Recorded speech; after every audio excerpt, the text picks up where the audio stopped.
You wake up in Victorian London, and society has just branded you a scandalous woman. Brilliant. You're now more shocking than exposed ankles. Your reputation's toast, but your lifestyle's about to get rather posh. Like and subscribe to see more weird things of your ancestors' life, and comment what time you're watching this. It's always nice to know you have company in misery times. Victorian society was mental about women, completely balmy, but they accidentally created the best loophole ever. Wives got business contracts disguised as marriage, mistresses got freedom, jewelry, and men who actually fancied them.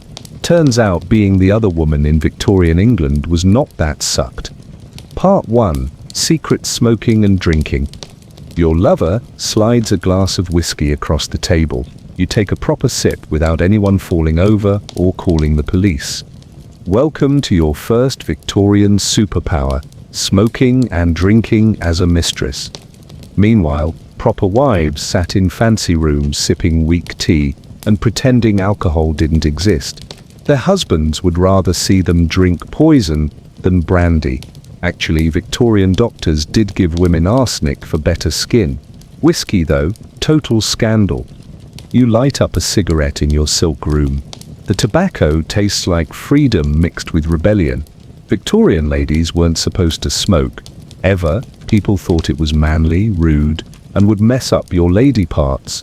Complete rubbish, but everyone believed it. Of course, you're also smoking because there's bugger all else to do. Your gentleman friend visits twice a week, if you're lucky. The rest of the time you're sitting alone in fancy rooms, chain smoking out of sheer boredom. Proper wives who got caught smoking faced total social death. Their husbands could divorce them for being immoral. The shame would destroy whole families. One cigarette meant permanent disgrace. But you're already disgraced. Brilliant. This means you can smoke fancy cigarettes, drink French champagne, and enjoy expensive cigars without losing anything you haven't already lost. Your reputation's already toast, so you might as well enjoy the good stuff. Victorian society was obsessed with pure women. Ladies were supposed to be delicate flowers who lived on air and goodness. Drinking alcohol apparently turned ladies into crazy people who'd mess up their future babies. Smoking turned them into manly monsters who'd grow mustaches and start wearing pants. Total nonsense, but it kept wives locked up while mistresses enjoyed normal human fun. Your gentleman friend keeps expensive brandy in pretty glass bottles, real French stuff that costs more than most people make in a year. He pours big glasses because he's trying to impress you, not control you. Wives got tiny sips of cooking wine at Christmas, if they were lucky. You learn to love gin and tonic. The tonic water was originally for tropical diseases, but you discover it makes gin taste amazing. Victorian wives weren't allowed near gin. People thought it was cheap poison that turned good women into street workers. Pretty funny. Since you're already a woman of questionable reputation, sipping gin in a gentleman's private room, the smoking thing becomes your evening fun. You pick between different tobacco types from around the world. Each cigarette is perfectly rolled in thin paper. Victorian ladies would have heart attacks just watching you breathe in smoke. Proper wives couldn't even be in rooms where men smoked. They'd get sick from secondhand smoke. Apparently their delicate bodies couldn't handle tobacco fumes without immediately falling over. Mistresses could smoke with their lovers without dropping dead. You throw smoking parties with other scandalous women. Everyone brings different tobacco to share. It's like wine tasting, but with cigarettes and social rebellion. These parties would horrify respectable society. Women smoking together, obviously planning to destroy civilization. Though calling them parties is generous. It's more like a support group for women who've lost everything and are pretending not to care. The laughter's a bit too loud, the joke's a bit too sharp. Everyone's trying very hard not to think about what happens when their gentleman friends get bored. Victorian medical books said smoking was terrible for ladies. Tobacco allegedly made women unable to have babies, mentally crazy and physically manly. Total medical rubbish. but it kept wives away from cigarettes while mistresses enjoyed them freely. Your lover teaches you to blow smoke rings. It's a useless skill that's completely delightful. Victorian gentlemen learned smoke rings at fancy schools, but ladies weren't supposed to know such things existed. You master perfect circles that float across the room like visible rebellion. Drinking becomes your social helper. You go to parties where everyone's properly drunk on quality drinks. Wives went to tea parties where the strongest drink was fancy tea. You're developing sophisticated taste while they're arguing about sugar cubes. Problem is, you're also drinking because the alternative is thinking too hard about your life choices. Nothing like a good bottle of wine to drown out the nagging voice, asking what happens when you're 35 and your looks start to fade. Victorian anti-drinking groups wanted to ban alcohol completely. They blamed drink for every social problem from poverty to domestic violence. Fair point about the violence, but they also claimed alcohol made women aggressive and immoral. Since you're already considered both, you might as well enjoy the whiskey. You learn to drink like a gentleman, small sips, proper appreciation, smart conversation about flavor. Victorian ladies who tried drinking usually got totally wasted immediately because nobody taught them how to pace themselves. Your lover actually wants you awake, so he teaches you proper technique. The secret thrill is the complete social freedom. Every cigarette and every drink is basically giving Victorian society the finger. While wives choked under moral rules, you're living like a Victorian gentleman with better jewelry and more interesting conversations. Your smoking stuff becomes fashion statements. Silver cigarette cases, fancy holders, crystal ashtrays, everything's beautiful and expensive because your lover wants to spoil you.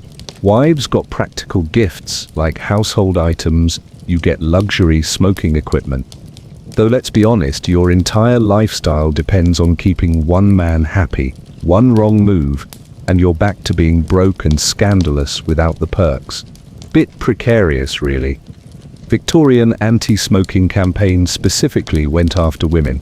Pamphlets described horrible things that happened to ladies who smoked. Yellow teeth, wrinkled skin, manly features, and guaranteed moral corruption. None of it was medically true, but it scared wives away from tobacco completely. You smoke in public at special places. Certain theaters, private clubs, and artsy gatherings welcome smoking ladies. It's like having access to secret clubs that proper wives can't even imagine. Your social circle includes artists, writers, and other rebels who think Victorian morality is complete nonsense. Drinking games become your entertainment. You and your lover make up rules for card games that involve taking shots. It's childish and brilliant. Victorian wives played card games for matchsticks while you're playing poker for clothing items and brandy shots. Doctors insisted that alcohol damaged women's baby-making systems permanently. Victorian medical experts claimed drinking women couldn't have healthy children. This kept wives sober while mistresses enjoyed whatever they wanted. Your lover's doctor actually gives you alcohol for your nerves. You develop favorites for specific drinks. Scottish whiskey for winter evenings, French wine for afternoon parties, gin for rebellious moods. Wine appreciation becomes your hobby because you have time and money to develop fancy tastes. Wives drank whatever their husbands allowed, usually nothing. Victorian society's obsession with pure women created the perfect loophole for women who'd already lost their reputations. Once you're branded as immoral, all the moral rules disappear. You can smoke, drink, swear, and enjoy life without anyone expecting you to be pure anymore. Your gentleman friend stocks his bar specifically for your tastes. Premium drinks, exotic liqueurs, imported wines. He pays attention to what you enjoy and makes sure it's always available. Victorian husbands usually ignored their wives' preferences completely, focusing on business and social stuff instead. The smoking thing becomes peaceful. You sit by the window with a cigarette and a glass of something expensive, watching London's chaos while enjoying perfect quiet. Wives spent their quiet time doing needlework or reading improving books. You spend yours enjoying tobacco and thinking about your excellent life choices. Of course, if you fancy smoking and drinking in today's world, you can just pop down to the pub without ruining your entire reputation first. Revolutionary concept, really. Modern women can enjoy a gin and tonic without becoming social outcasts. Who would have thought? But all this freedom comes with a price, and Victorian society is about to remind you exactly what that cost looks like. Part 2. Scandalous jewelry. The diamond necklace catches candlelight like captured starlight. It's massive and completely wrong for a proper lady. Perfect. Your lover puts the necklace around your neck, his fingers brushing your skin. This necklace cost more than most people's houses, and it's Tuesday. He's feeling generous, and you're feeling fabulous. Victorian wives wore modest jewelry, tiny pearls, delicate gold chains, maybe a small pin if they were feeling daring. Their jewelry whispered respectability and proper breeding. Yours screams rebellion and expensive taste. The social rules about jewelry were mental. Married ladies couldn't wear anything flashy during daytime. Evening jewelry had to match their husband's social position. Diamonds before 6 p.m. meant social death. Colored stones suggested loose morals. You wear emeralds with your morning coffee. Your jewelry collection grows every week. Ruby earrings that dangle like drops of blood. Sapphire bracelets that catch light with every move. Pearl ropes long enough to wrap around your neck twice. Each piece tells Victorian society exactly what you think of their ridiculous rules. Of course, these baubles aren't really yours, are they? They're on loan as long as you keep your gentleman happy. One disagreement, and you're handing back the family jewels faster than you can say breach of contract. Respectable wives got jewelry on anniversaries and birthdays. Practical pieces that lasted decades without going out of style. Your lover brings you jewelry whenever he feels like it, sometimes daily. Your collection sparkles with spontaneous affection rather than calendar obligations. Victorian jewelry had strict categories. Morning jewelry for grief, everyday pieces for daily wear, evening sets for formal occasions. You ignore all categories and wear whatever you fancy. Morning black with evening diamonds, absolutely brilliant combination. The scandal isn't just the expense, it's the message. Every piece declares that someone values you enough to spend ridiculous amounts of money on your happiness. Wives got jewelry that showed their husband's status. You get jewelry that shows your worth as an individual. Your lover takes you to private jewelry showings, special appointments where craftsmen display their finest work. Wives shopped for jewelry at respectable shops with limited choices. You see pieces before they're released to the public, choosing from collections that haven't been approved by social judges. Victorian morality insisted that flashy jewelry corrupted women's souls. Diamonds allegedly made ladies vain and materialistic. Colored stones suggested appetite for things. Gold encouraged greed. Apparently, wearing beautiful things automatically destroyed female virtue. You wear all three metals at once and feel absolutely virtuous. The jewelry becomes armor against social disapproval. Every diamond reflects criticism back at judgmental observers. When someone sniffs at your emerald tiara, you just smile and adjust it slightly. Let them stare. Your jewelry cost more than their entire wardrobes. Victorian ladies' magazines published articles about appropriate jewelry choices, detailed guides about which pieces suited different social positions, extensive rules about when to wear what. You use these magazines as fire starter while wearing completely inappropriate jewelry combinations. Your lover orders custom pieces, designed specifically for you. Jewelry that matches your eyes, complements your skin tone, reflects your personality. Victorian wives got family heirloom pieces that honored previous generations. Your jewelry celebrates your individual beauty in real time. The craftsmanship is extraordinary. Hand-cut gems, intricate metalwork, innovative designs that push artistic boundaries. Victorian jewelry makers created their finest work for mistresses because expense wasn't an issue. Wives got budget-conscious pieces that prioritized lasting over beauty. You learn about gems from master jewelers, the difference between different sapphire types, how to identify real pearls from fake ones, which diamonds have the best fire and brilliance. Your education in precious stones rivals any gentleman's knowledge. Victorian society believed that excessive jewelry indicated moral problems. A woman who wore too many jewels was obviously compensating for lack of virtue. Since you're already considered about as virtuous as a chocolate teapot, you might as well enjoy the compensation. Your jewelry box requires its own furniture. Velvet-lined compartments for rings, special slots for earrings, cushioned spaces for necklaces. Victorian wives kept their modest jewelry in small wooden boxes. Your collection needs architectural planning. The social theatre is delicious. You arrive at semi-respectable gatherings dripping in jewels, while wives wear their careful, modest pieces. Everyone pretends not to notice your spectacular accessories while mentally calculating their value. Your jewelry starts conversations that proper ladies can't have. Of course, half those conversations involve people wondering exactly what you did to earn such expensive trinkets. The whispers follow you everywhere.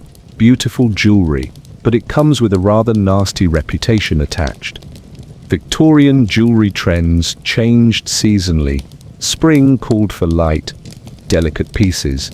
Summer demanded practical jewelry that wouldn't wilt in heat. Autumn required rich, warm tones.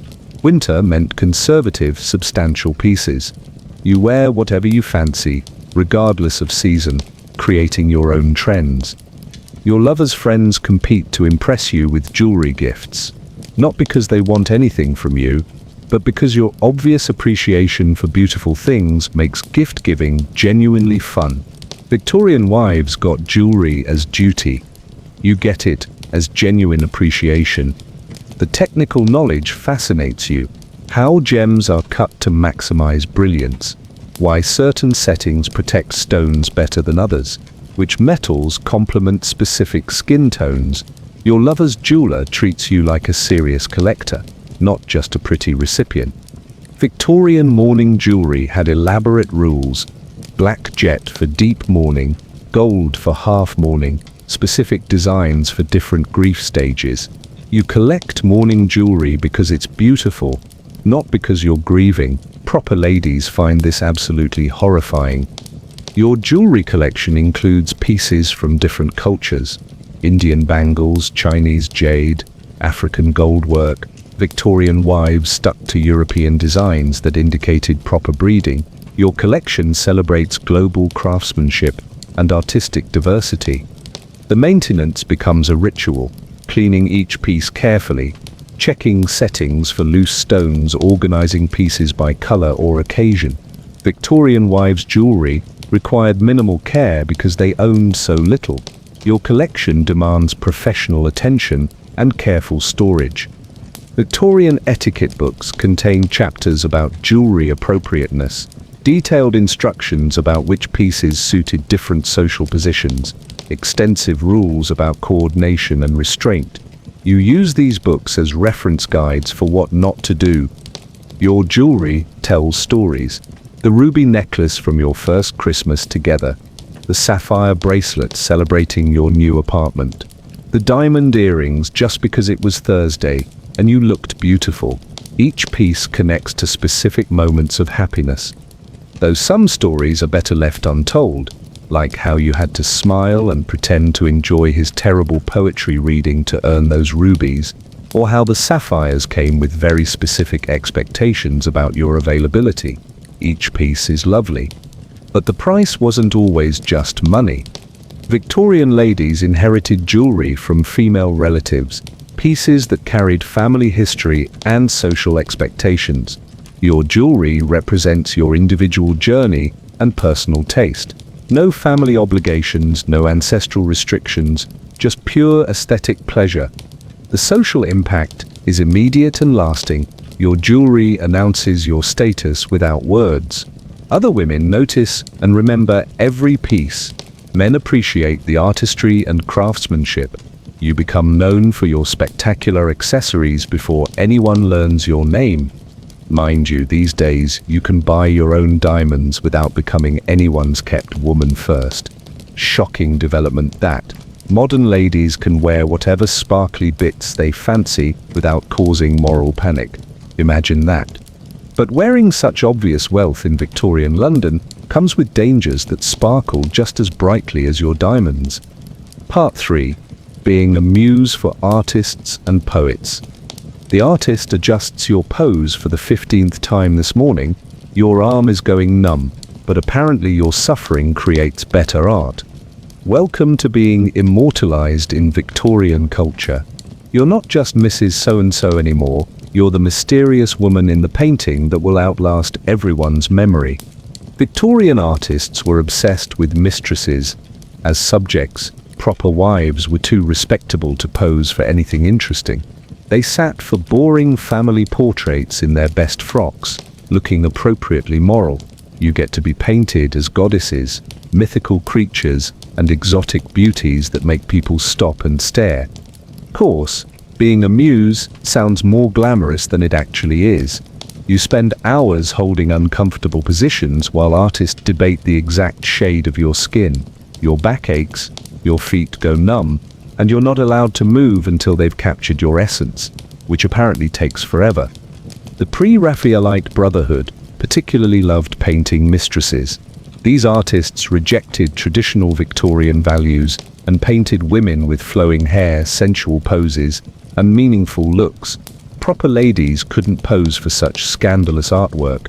Their reputations would be ruined instantly. You become the face of rebellion against Victorian stuffiness. Artists paint you reading forbidden books, lounging in oriental silks, or gazing pensively out windows. Each painting suggests a rich inner life that wives weren't supposed to have. You represent freedom, passion, and intellectual depth. But let's be honest about the reality. Most artists are completely broke and slightly mad. They live in freezing studios, eat nothing but bread and cheese, and think suffering improves their work. Being their muse means spending time in genuinely horrible conditions while they create their masterpieces. Your lover commissions portraits specifically to show you off, private paintings for his personal collection. You pose in expensive gowns, surrounded by luxury, looking appropriately appreciative of his generosity. These paintings announce his wealth and excellent taste in women to anyone who visits his home. The process reveals uncomfortable truths about your position. Artists see you as an object to be captured, not a person with thoughts and feelings. They discuss your features like you're not in the room. Too much chin here, not enough expression there. You're reduced to angles and lighting. Victorian poetry circles welcome scandalous women as inspiration. Proper ladies inspired verses about pure love and moral virtue. Boring stuff that nobody actually wants to read. You inspire poetry about passion, desire, and forbidden romance. The kind that actually sells books. Poets write sonnets about your eyes, your smile, your laugh. They immortalize your beauty in flowery language that makes you sound like a mythical creature. It's flattering until you realize they're writing about every mistress in London using exactly the same metaphors. Apparently, you all have eyes like stars and lips like roses. The literary salons become your social scene. Writers, artists, and intellectuals gather to discuss art, politics, and philosophy. Wives aren't invited to such gatherings. Their minds are supposedly too delicate for serious discussion. You get to engage with the most interesting people in London. Though these gatherings often devolve into drunk artists arguing about technique, while poets recite terrible verses about unrequited love, the intellectual conversation is frequently interrupted by creative types having emotional breakdowns about their latest rejections.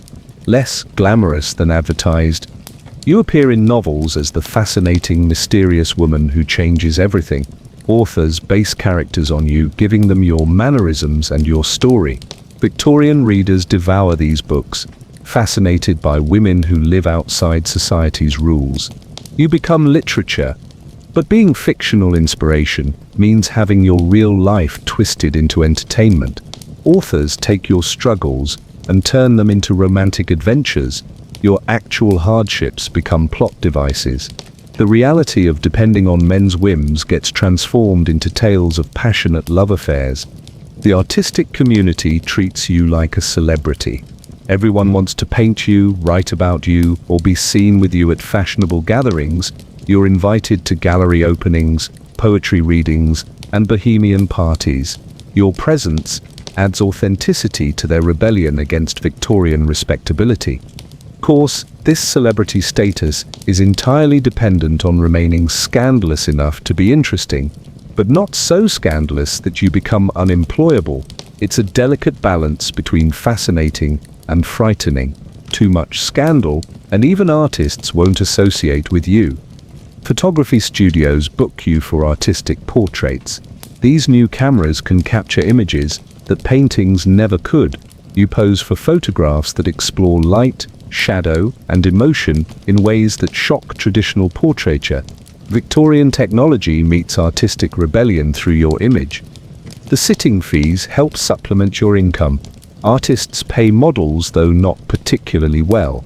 It's pocket money compared to what your gentleman friend provides, but it gives you some financial independence. Small victories in a world where women rarely control their own money. You develop relationships with famous artists who see you as more than just a pretty face. Some genuinely respect your intelligence and seek your opinions on their work. These friendships provide intellectual stimulation that's rare for women in your position. Finally, people who value your mind, but many more, see you as decoration that happens to breathe. They want your beauty without your personality. They paint idealized versions that bear little resemblance to your actual self. You become their fantasy rather than their subject. The immortality aspect has serious downsides. Those paintings and poems will outlast you by centuries. Future generations will study your image and speculate about your life. Your private moments become public property. Your face becomes historical evidence of Victorian moral decline. Gallery visitors will examine your painted form and make judgments about your character based on artistic interpretation. They'll see scandal and sin rather than a woman trying to survive in an impossible society. Your legacy becomes whatever story people choose to tell about the mysterious woman in the painting. Art critics write extensively about paintings featuring mistresses. They analyze every brushstroke and color choice, reading meaning into artistic decisions you never influenced. Your image becomes a symbol of Victorian social change, whether you intended it or not. The artistic process reveals the strange power dynamics of your situation. Artists have creative control over how you're presented to the world. They can make you look ethereal or earthy, innocent or experienced, depending on their artistic vision. Your public image depends entirely on other people's interpretations. You inspire fashion trends among artistic circles. The way you drape scarves, arrange your hair, or choose jewelry influences how other women present themselves. Wives copy your style in secret, though they'd never admit it publicly. Your fashion choices become cultural statements. But fashion trends fade quickly, and yesterday's muse becomes today's dated reference. The artistic community is notoriously fickle. They move on to new inspiration constantly. Your moment of cultural relevance has a definite expiration date. Some artists fall genuinely in love with their muses. They propose marriage, promising to make honest women of their inspirations. It sounds romantic until you realize they're usually completely broke and slightly unstable. Passion doesn't pay rent or buy groceries. The artistic community's rejection of Victorian values creates space for women like you to exist openly. But it's still a man's world where your value depends on your ability to inspire male creativity. You're celebrated for being beautiful and available, not for your own artistic talents. Modern women can be artists themselves without becoming anyone's muse first. Revolutionary concept. That they can create their own art, write their own stories, and be remembered for their work rather than their willingness to pose for other people's creativity. Your artistic legacy will outlive you, but it might not represent who you actually were. Future historians will study those paintings and poems, creating theories about your life based on artistic interpretation rather than historical fact, fame, but not necessarily accuracy. Part 4. Love life like a spy thriller. Your lover slips you a folded note during the opera intermission. Inside, a cryptic message about tomorrow's rendezvous location. Victorian romance was basically espionage with better outfits. Welcome to the world of secret codes, midnight meetings, and communication strategies that would impress mid-LI6. Being a mistress meant mastering the art of covert operations just to maintain a relationship. Victorian society demanded absolute discretion from illicit relationships. Getting caught meant social death for everyone involved. Your gentleman friend could lose his business reputation, his political connections, and his standing in society. You could lose everything, including your life, if things went really badly. The elaborate secrecy systems were genuinely impressive. Lovers developed personal codes that could pass as innocent correspondence. A request for tea at 4 meant meeting at the usual place. Mentions of weather indicated mood or availability. References to mutual friends contained detailed instructions about timing and locations. Your correspondence looks like business letters to casual observers, bills for dressmaking, invitations to cultural events, thank you notes for social gatherings. Each seemingly innocent message contains hidden information about your relationship. Victorian lovers became expert cryptographers out of pure necessity. But the constant secrecy is exhausting. Every interaction requires careful planning. You can't acknowledge each other at public gatherings. You can't show affection in social settings. Your entire relationship exists in stolen moments between proper Victorian obligations. The meeting locations change constantly to avoid detection. Today, it's the back room of a discreet tea shop. Tomorrow, it might be a private box at the theatre.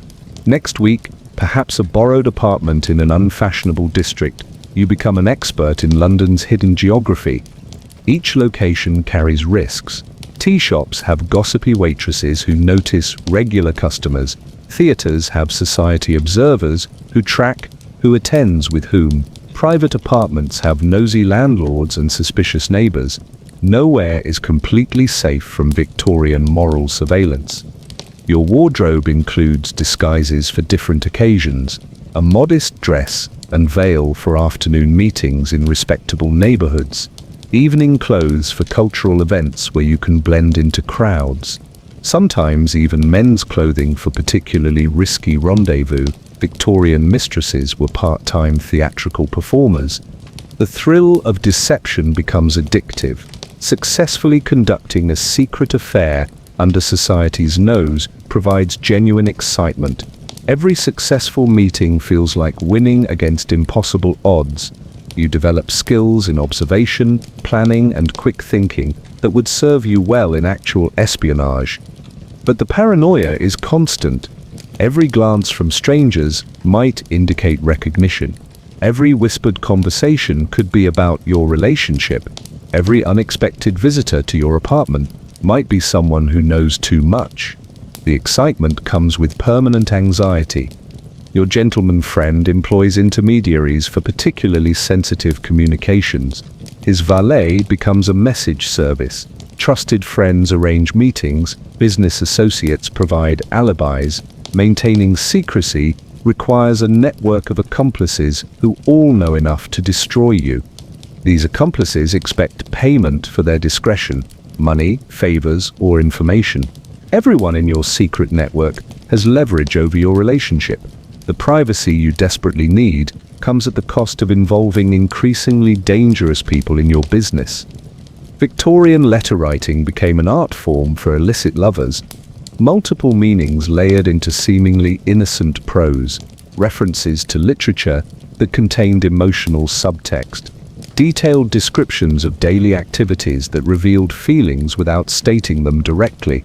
Your education in coded communication rivals any diplomatic training. The postal system becomes your lifeline and your greatest vulnerability. Letters can be intercepted, misdelivered, or stolen. Your secrets travel through the hands of postal workers, servants, and family members who might recognize handwriting or notice patterns in delivery. You develop multiple mail-receiving strategies. Letters sent to trusted friends who forward them. Messages delivered through business associates. Notes left at prearranged locations. Your correspondence network becomes as complex as any military intelligence operation. Technology provides new opportunities and new dangers. The telegraph allows rapid communication across London, but operators read every message. Photography can capture evidence of your relationship, but those photographs can also be used against you. Victorian innovation creates new ways to connect and new ways to be caught. Your social calendar requires careful coordination to create plausible excuses for disappearances. Charity work provides cover for afternoon meetings. Cultural events offer opportunities for brief encounters. Family obligations create alibis for extended absences. You become expert at manufacturing legitimate reasons for questionable activities. But maintaining these elaborate deceptions requires constant energy and attention. You must remember which excuse you used with which person. Every lie needs to be consistent with previous stories. One mistake in your cover story could unravel everything. The psychological strain of living double lives affects everyone involved. You develop different personalities for different situations. The respectable woman who attends charity functions. The passionate lover who meets in secret locations. The careful strategist who plans each encounter. Maintaining these identities becomes mentally exhausting. Victorian servants knew everything that happened in their employers' households. They read discarded letters, noticed unusual clothing choices, and tracked comings and goings. Your relationship security depends on the discretion of people who have every reason to blackmail you or sell information to rivals. The servants in your own household become both allies and threats. They help maintain your secrets, but also know enough to destroy you. You must balance keeping them loyal through generous treatment with maintaining enough distance to limit their knowledge of your activities. Meeting in public requires elaborate performance skills. You and your lover must act like casual acquaintances or business associates. No lingering glances, no unconscious touches, no private jokes that reveal your true relationship. Every public interaction is a carefully rehearsed scene. The strain shows in unexpected ways. You develop nervous habits from constant vigilance. Your sleep suffers from anxiety about discovery. Your health deteriorates under the stress of maintaining perfect discretion. The excitement of secret romance comes with serious physical and mental costs. Society parties become minefields of potential exposure. You must navigate conversations about your social life without revealing anything substantial. Questions about your activities require carefully prepared answers. Interest from other men must be discouraged without being obvious about your unavailability. Your reputation depends on maintaining the appearance of respectability while conducting decidedly unrespectable activities. Too much social isolation raises questions about your financial support. Too much visibility risks exposure of your relationship. The balance requires constant attention and adjustment. The thrilling secrecy eventually becomes a prison. You can't discuss your relationship with friends. You can't seek advice about problems. You can't celebrate anniversaries or milestones publicly. Your most important relationship exists in complete isolation from your social life. Modern couples who want excitement can try escape rooms or spy-themed date nights without risking their entire future. They can have privacy without paranoia, intimacy without espionage. What a concept! The elaborate Victorian secrecy systems were genuinely impressive, But they existed because society would literally destroy people for loving the wrong person. The thrill was real, but so was the terror of being caught and losing everything you'd worked to build. Part 5. No boring in-laws to endure. Your lover's mother has no idea you exist. Brilliant. No awkward tea parties where she judges your posture and questions your family background. Meanwhile, Victorian wives spent their entire married lives being inspected, criticized, and micromanaged by their husbands' families. You get to skip the whole nightmare of in-law politics completely. Victorian family structures were suffocatingly complex hierarchies of obligation and judgment.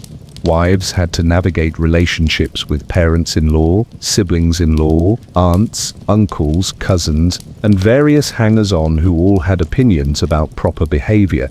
Every family gathering was a minefield of social expectations. Your gentleman friend's family probably thinks he's still looking for a suitable wife. They're busy arranging introductions to eligible young ladies with appropriate dowries and impeccable reputations. Meanwhile, you're enjoying his company without enduring a single family dinner. Victorian mothers-in-law were legendary for their interference in their sons' marriages. They criticized everything from housekeeping standards to child-rearing techniques.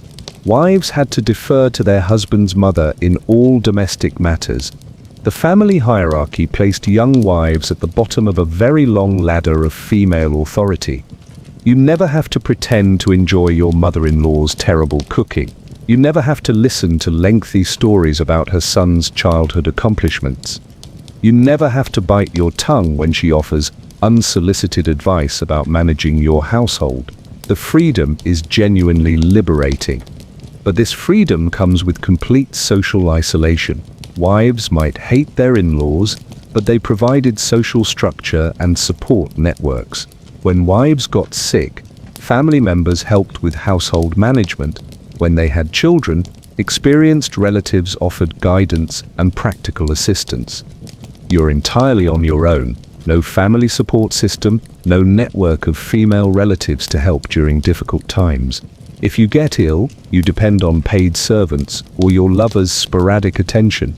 There's no grandmother to teach you domestic skills or sister-in-law to confide in about relationship problems. Victorian family gatherings were elaborate social events that lasted for days. Christmas celebrations, Easter holidays, summer house parties at country estates. Wives spent weeks preparing for these gatherings, ensuring their appearance and behavior reflected well on their husband's family status. You miss all of this completely. No endless preparation for family events, no careful selection of gifts that demonstrate proper respect for family hierarchy, no tedious conversations about distant relatives' health problems or business ventures. Your holidays are blissfully simple. The extended family inspection process for Victorian brides was genuinely traumatic. Every female relative examined the new wife's qualifications, from her domestic skills to her moral character.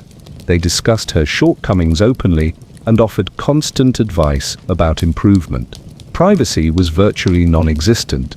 Your relationship escapes all scrutiny except from people you actually choose to associate with. No family members analyzing your every decision. No relatives gossiping about your suitability or speculating about your background. The relief from constant judgment is considerable. But you also miss the protection that family connections provided. Wives with powerful in-laws had social security. Family influence could help with business connections, political access, and financial support during emergencies. In-laws might be interfering, but they also provided practical advantages. Your lover's family wealth and connections are completely unavailable to you. If your relationship ends, you have no claim on family resources or social protection. Wives might suffer interference, but they also gained access to established support systems that lasted beyond individual relationships. Victorian family politics were exhaustingly complex. Wives had to remember every relative's birthday, anniversary, and social preferences. They managed correspondence with dozens of family members, organized visits, and maintained relationships that spanned multiple generations. The emotional labor was enormous. You have none of these obligations. No birthday cards to remember, no tedious visits to aging relatives, no careful management of family feuds that started before you were born. Your emotional energy goes toward your own interests rather than maintaining other people's family relationships. The seasonal family obligations alone could consume months of Victorian wives' time: spring house parties, summer country visits, autumn shooting parties, winter holiday celebrations. Each event required specific preparation, appropriate clothing, and perfect behavior. One social mistake could affect family relationships for years. Your seasonal schedule is entirely your own. No mandatory attendance at family events you don't enjoy. No forced socialization with relatives who disapprove of you. No pretending to be interested in family traditions that seem pointless or tedious. You choose your own company for every occasion. But family events also provided wives with rare opportunities to see other parts of the country, meet interesting people, and escape their immediate domestic responsibilities. Country house parties offered entertainment, cultural activities, and social connections that weren't available in daily life. You miss these experiences completely. Your social world is limited to London's urban environment, and whatever activities your lover chooses to share with you. No country estates, no traveling with large groups, no exposure to different social circles or geographic locations. Victorian wives dealt with family medical emergencies, births, deaths, and crises that affected entire extended networks. They provided nursing care, organized assistance, and managed practical details during family difficulties. The responsibility was overwhelming, but also meaningful. Your life remains untouched by other people's family dramas. No sick relatives to nurse, no family financial crises to navigate, no complicated inheritance disputes to mediate.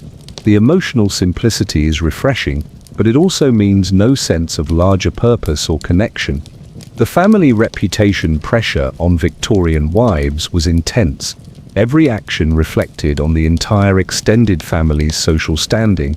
Wives couldn't make independent decisions without considering how their choices would affect family honor and status. The constant scrutiny was suffocating. You're free from these reputation pressures because you already have no reputation to protect. Your choices affect only yourself and your immediate relationship. There's no family honor to uphold, no ancestral standards to maintain, no extended network to consider. But reputation pressure also created belonging and identity. Wives might feel constrained by family expectations, but they also knew exactly where they fit in society. They had defined roles, clear responsibilities, and established identities that connected them to something larger than themselves. Your identity exists in isolation. No family history to draw on, no ancestral traditions to continue, no established place in social structures. The freedom is liberating, but also lonely. You create your own meaning without institutional support. Victorian family loyalty systems provided security in exchange for conformity. Wives who followed family rules received protection, financial support, and social advancement. Those who rebelled faced exile but also lost all family resources and connections. You exist outside these systems entirely. No family loyalty to maintain, but also no family security to rely on. Your independence comes at the cost of belonging to nothing larger than your individual relationship. Modern women can choose their level of family involvement without losing their relationships or social standing. They can set boundaries with in-laws while maintaining marriages. They can negotiate family obligations rather than accepting them as unchangeable conditions. Revolutionary stuff, really. The complete absence of in-law drama is initially refreshing, but the lack of any family connection eventually becomes its own form of isolation in a society where family relationships defined women's entire social existence. Part 6. Gifts like crazy jewelry to entire estates. Your lover hands you the deed, to a countryside cottage casually, like it's a box of chocolates instead of property, worth more than most people see in their entire lives. Welcome to the Victorian mistress gift economy, where generosity knows no bounds and common sense apparently doesn't exist.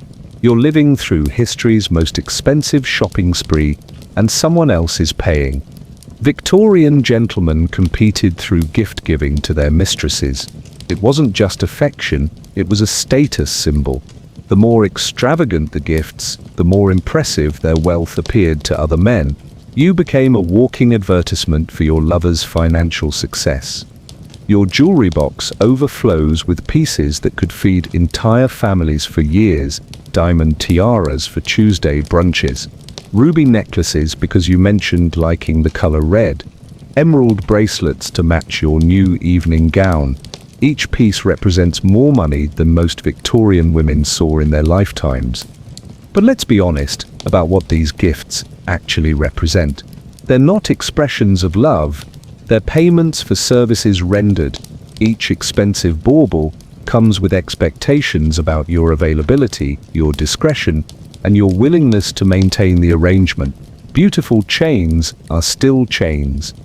The cottage comes fully furnished with the finest Victorian luxury: Persian rugs, mahogany furniture, crystal chandeliers, and oil paintings by fashionable artists. Your lover wants you comfortable, but also wants to impress visitors with his excellent taste in both women and interior decoration.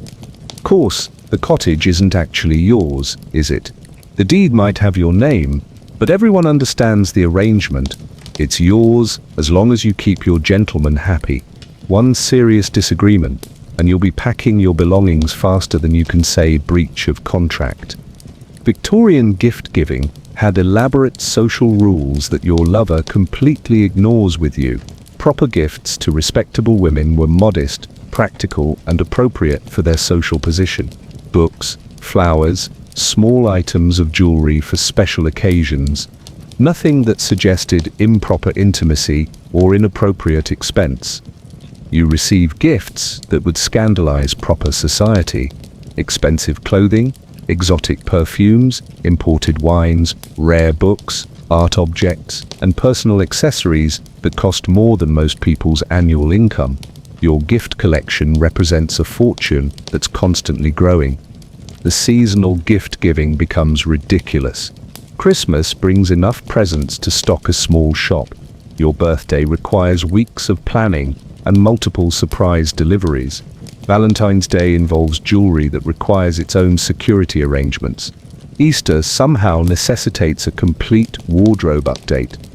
Your lover's friends compete to impress you with their own gift-giving, not because they want anything specific from you, but because being generous to their friend's mistress demonstrates their own wealth and sophistication. You become the recipient of competitive masculinity disguised as gallantry, but this constant gift receiving creates uncomfortable obligations. Every expensive present represents debt you can never fully repay. You're expected to be grateful, available, and appropriately impressed by each display of generosity. The gifts are lovely, but they come with invisible price tags. The practical logistics of managing so many valuable possessions become overwhelming. Your apartment needs security arrangements to protect thousands of pounds worth of jewelry, art, and decorative objects. Insurance companies won't cover property belonging to women of questionable reputation. You're responsible for protecting a fortune you don't actually own. Victorian servants gossiped constantly about their employers' possessions. Your household staff knows exactly how much everything cost and probably discusses your gift collection with servants from other households. Your private business becomes neighborhood entertainment for people who earn in a year what you receive in a week. The gifts create social problems with other mistresses. Competitive gift-giving means your lover must constantly exceed what his friends provide to their women. Your ruby necklace must be larger than Lady X's sapphires. Your cottage must be grander than Mrs. Y's London apartment. You become unwilling participants in social warfare. Some gifts are genuinely thoughtful expressions of attention to your interests. Rare books, because you mentioned loving poetry, art supplies because you sketched in your spare time, musical instruments because you played piano. These personal gifts suggest your lover actually notices your individual preferences. But most gifts are generic displays of wealth rather than personal consideration.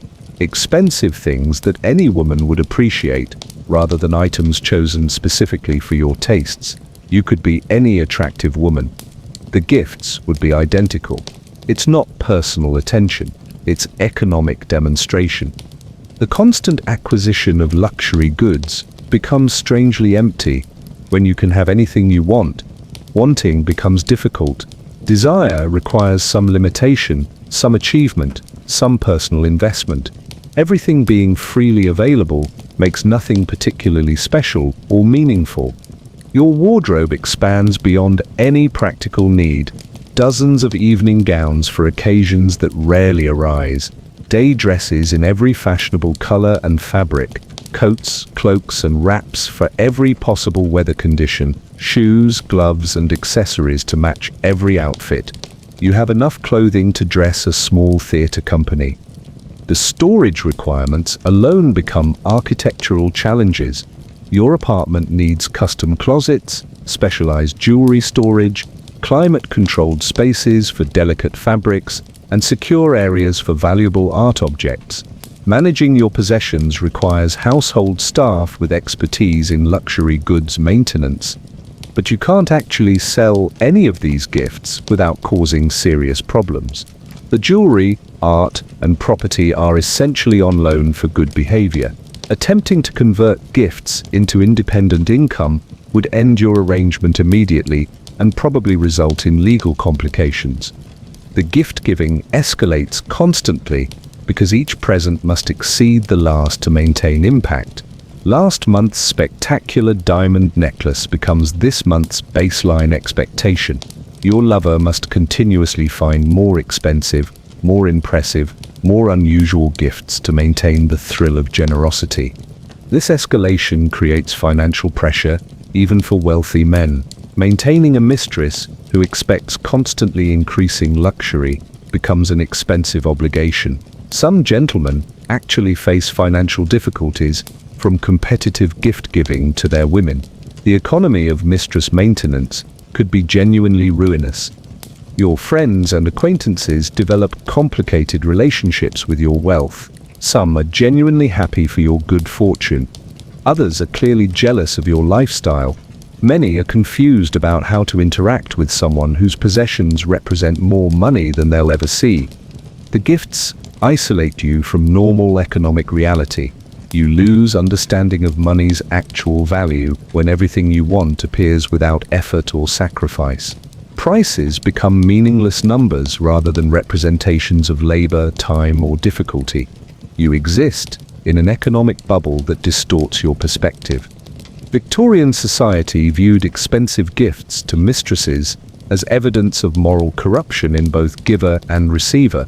The more extravagant the presents, the more obviously improper the relationship.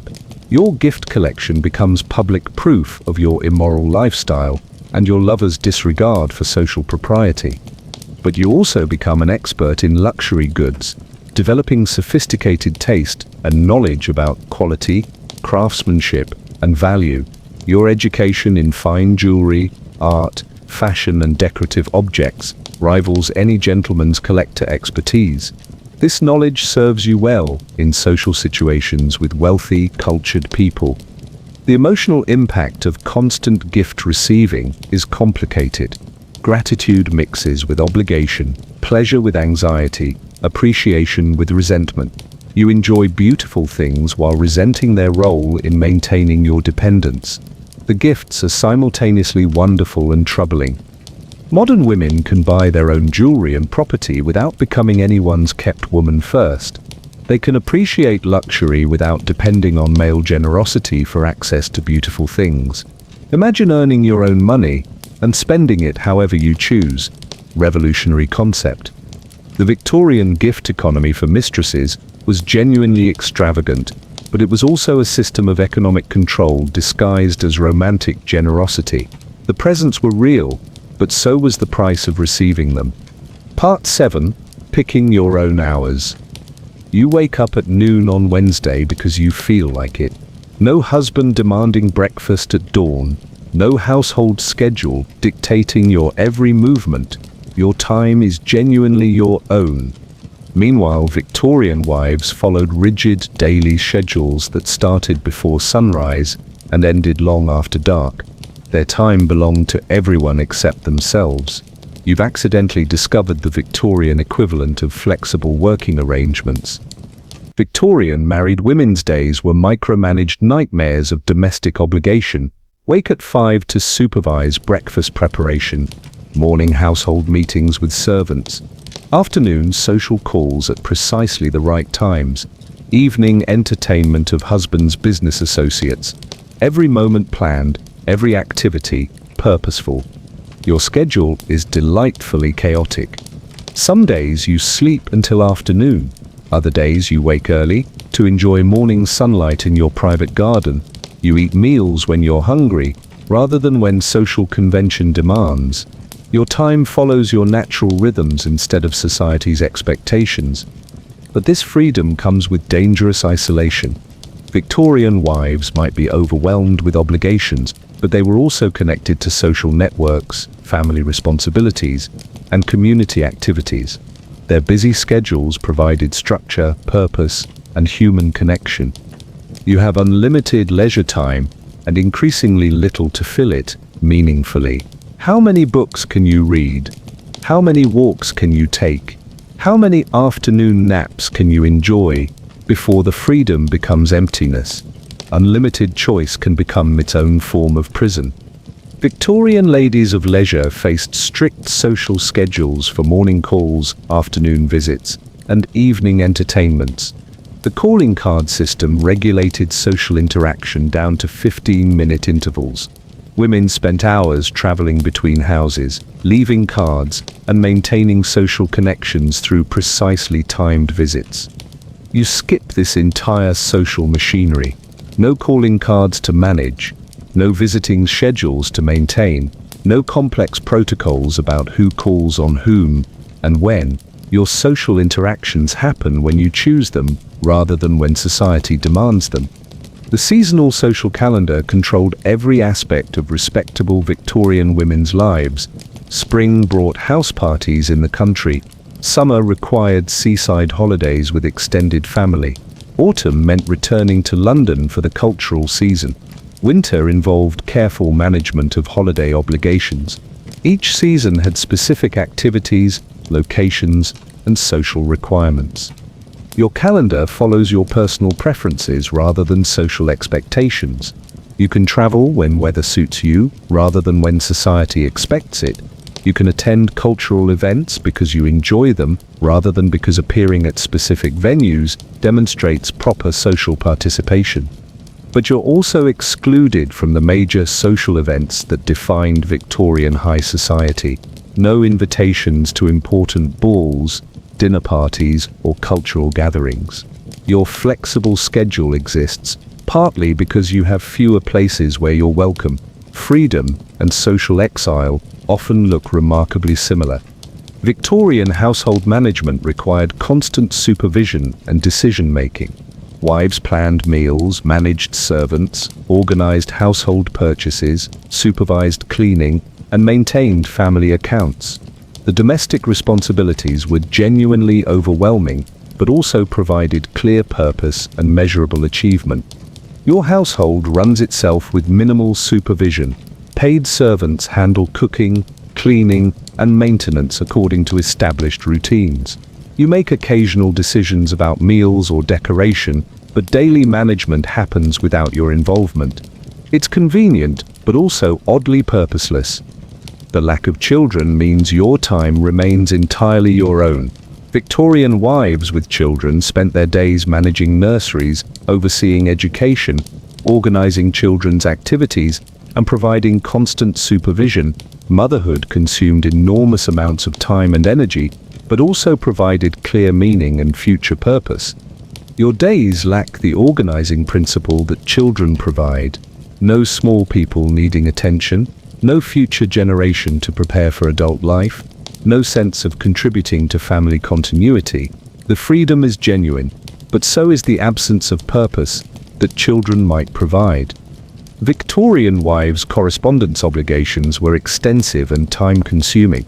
Letters to family members, thank you notes for social courtesies, invitations to household guests, business correspondence related to domestic management.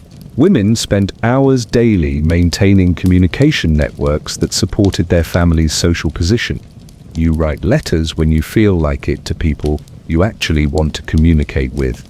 No obligatory thank you notes for tedious social events. No careful maintenance of family relationships through regular correspondence. No business letters about household management. Your writing serves pleasure rather than obligation. But reduced correspondence also means reduced connection to broader social networks. Letters provided Victorian women with emotional support, practical advice, and intellectual stimulation from friends and family. Your simplified correspondence means less access to other women's experiences and wisdom. The absence of religious obligations frees up significant time. Victorian wives attended multiple church services weekly, participated in charity organizations, organized religious education for family members, and maintained relationships with clergy and congregation members. Religious activity consumed substantial portions of their schedules. You attend religious services when you choose, rather than when social expectation demands. No obligatory charity work, no mandatory participation in religious organizations, no requirement to demonstrate proper spiritual behavior. Your relationship with religion becomes personal rather than social. This religious freedom also means losing access to the community support and social services that Victorian religious organizations provided. Churches offered practical assistance during family emergencies, social connections with other families, and structured opportunities for charitable work that provided meaning and purpose. Victorian cultural obligations required extensive time management, attending lectures, exhibitions, musical performances, and literary events to maintain intellectual respectability. Wives needed to stay current with cultural trends to participate in educated conversation at social gatherings. You attend cultural events for genuine enjoyment rather than social obligation. No need to pretend interest in boring lectures about improving topics. No requirement to appreciate art that leaves you cold. No pressure to attend musical performances that drag on for hours. Your cultural consumption follows personal taste, but you also miss exposure to ideas and experiences that might broaden your perspective. Obligatory cultural participation, however tedious, introduced Victorian women to new concepts, artistic movements, and intellectual discussions. Your selective attendance limits your intellectual growth. The economic freedom creates its own temporal problems. When money isn't earned through daily labor, time loses its connection to productivity and value. Hours become abstract rather than meaningful units of achievement. Your days lack the satisfaction that comes from completing necessary work. Victorian wives managed complex household economies that required constant attention to budgets, purchases, and financial planning, balancing household expenses, negotiating with tradesmen, and managing domestic investments provided intellectual challenges and practical skills. Your economic management involves spending other people's money on personal pleasures. No budgets to balance, no household accounts to maintain, no complex financial decisions about domestic investments. It's simpler, but also less intellectually engaging and practically useful. The flexibility becomes problematic when your lover expects availability on his schedule rather than yours. Your free time must accommodate his business obligations, social commitments, and personal preferences. The flexibility exists only when it doesn't conflict with his more important activities. You develop elaborate personal routines to fill the unstructured time. Extended morning toilet rituals, lengthy correspondence with distant friends, detailed reading schedules, elaborate meal planning despite having cook and servants, creating artificial structure becomes necessary when natural obligations don't exist. But these self-imposed routines lack the external validation and social significance that real obligations provide. Your personal schedule matters only to you, which makes it easier to abandon when motivation fades. Without external accountability, maintaining routine becomes surprisingly difficult. The seasonal flexibility initially seems wonderful. No mandatory country house visits with tedious relatives, no required participation in shooting parties or agricultural festivals, no obligatory seaside holidays with extended family groups.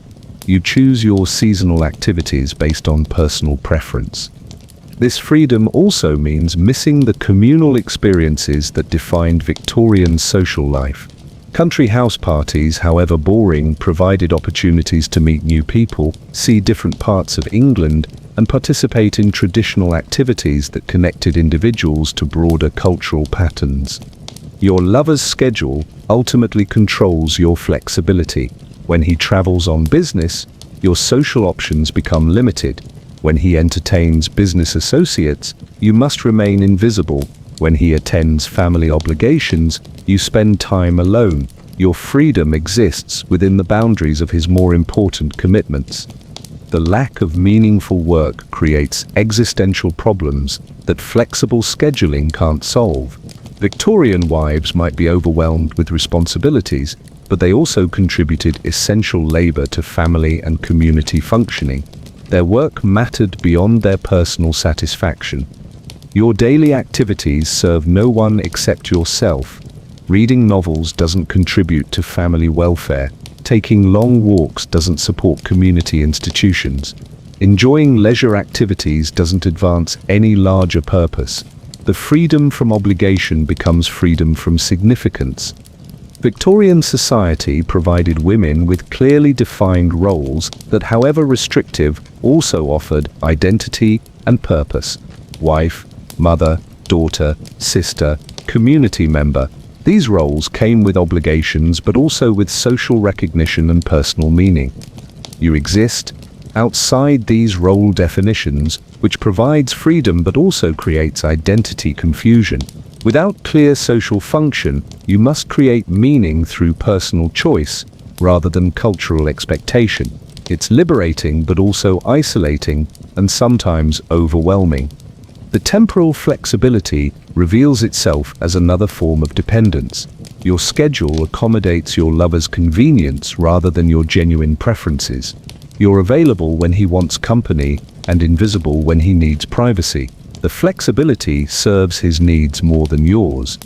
Modern women can create flexible schedules through career choices, family planning, and personal decisions without becoming financially dependent on male approval. They can work part-time, freelance, or create businesses that accommodate their lifestyle preferences. Independence and flexibility can coexist.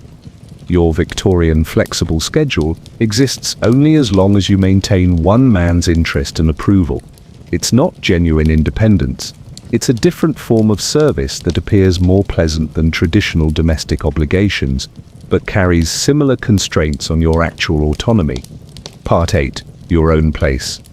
You unlock the door to your private apartment with your own key. No husband questioning your comings and goings. No family members monitoring your activities, your space, your rules, your sanctuary. Victorian wives lived under constant household surveillance. Their every movement was observed by husbands, servants, children, and visiting relatives. Privacy was a foreign concept in proper Victorian homes. You've accidentally achieved something most women could only dream of: genuine solitude. Your apartment is decorated according to your personal taste, rather than family traditions or masculine preferences. Oriental silks instead of heavy Victorian furniture, bright colors instead of respectable dark woods. Books chosen for your enjoyment rather than their moral improvement value. Every room reflects your individual personality. But this independence comes with chilling isolation. Victorian wives might lack privacy, but they were surrounded by human connection and social support. When they felt lonely, scared, or uncertain, family members provided comfort and practical assistance. You face life's difficulties entirely alone. The physical space gives you unprecedented control over your environment. You decide when to light lamps, when to play music, when to receive visitors, when to enjoy complete silence. Victorian wives shared space with large households where individual preferences were rarely considered. Your domestic autonomy is remarkable. Of course, you can only afford this independence because someone else pays for everything. The rent, the servants, the furniture, the household expenses, all dependent on maintaining one man's interest and approval. Your independence is actually elaborate. Dependence disguised as freedom. Victorian women's domestic spaces reflected family status and masculine taste. Heavy furniture, formal arrangements, colors chosen for respectability rather than beauty. Wives had little input into decoration decisions. Their homes showcased family wealth and social position rather than female preferences. Your apartment showcases your individual taste and personality. Delicate furniture that suits your size rather than masculine requirements. Art chosen for aesthetic pleasure rather than moral instruction. Fabrics and colors that complement your complexion rather than demonstrate family respectability. It's genuinely personal space. But personal space without personal security becomes a beautiful prison. You can decorate however you like, but you can't control who has access. Your lover has keys and expects to arrive whenever convenient for his schedule. Servants report your activities to their real employer. Privacy is partial at best. The domestic staff answer to you directly rather than to male family members. You give orders about meals, cleaning, and household management without requiring approval from husbands or fathers. Victorian wives supervised servants, but under constant scrutiny from male relatives who could overrule their decisions. Your authority over household management provides genuine satisfaction, planning menus according to your preferences, organizing rooms for your comfort, establishing routines that suit your schedule. You experience domestic control that most Victorian women never achieved. However, your domestic authority exists only as long as someone else pays the bills. One disagreement with your financial supporter could end your household management career immediately. The servants ultimately serve whoever provides their wages, which isn't actually you. Victorian family homes were constantly full of relatives, guests, business associates, and social obligations. Wives rarely experienced solitude even in their own bedrooms. Privacy required elaborate arrangements and was often impossible to achieve. Personal time meant time stolen between social obligations. You enjoy solitude whenever you choose it. No unexpected visitors disrupting your plans. No family members requiring attention. No social obligations demanding your presence. Your time and space belong entirely to you, which is psychologically luxurious for someone in the 1840s. But solitude becomes loneliness when it's your primary social experience. Human beings need connection, conversation, and community. Your independence from unwanted social obligations also creates independence from wanted human contact. The balance between privacy and isolation proves difficult to maintain. The apartment becomes your stage for entertaining chosen guests rather than obligatory family members. You invite interesting people for conversation, artists for creative discussion, other unconventional women for mutual support. Your social circle reflects your interests rather than family connections. These chosen social connections provide intellectual stimulation and emotional support that family obligations rarely offered. Conversations about topics that genuinely interest you rather than polite discussion about approved subjects. Friendships based on mutual enjoyment rather than social duty. Your entertaining capabilities are limited by your social position. Respectable people won't visit your apartment because association with you could damage their reputations. Your social circle consists mainly of other socially marginal people. interesting, but not necessarily reliable during difficult times. Victorian wives' homes served as centers for extended family gatherings, community events, and social obligations. Their domestic spaces contributed to family social advancement and community welfare. Household management served purposes beyond personal comfort. Your domestic space serves only your personal pleasure and your lover's convenience. It doesn't contribute to family welfare, community development, or social advancement. Beautiful and comfortable, but ultimately purposeless beyond individual satisfaction.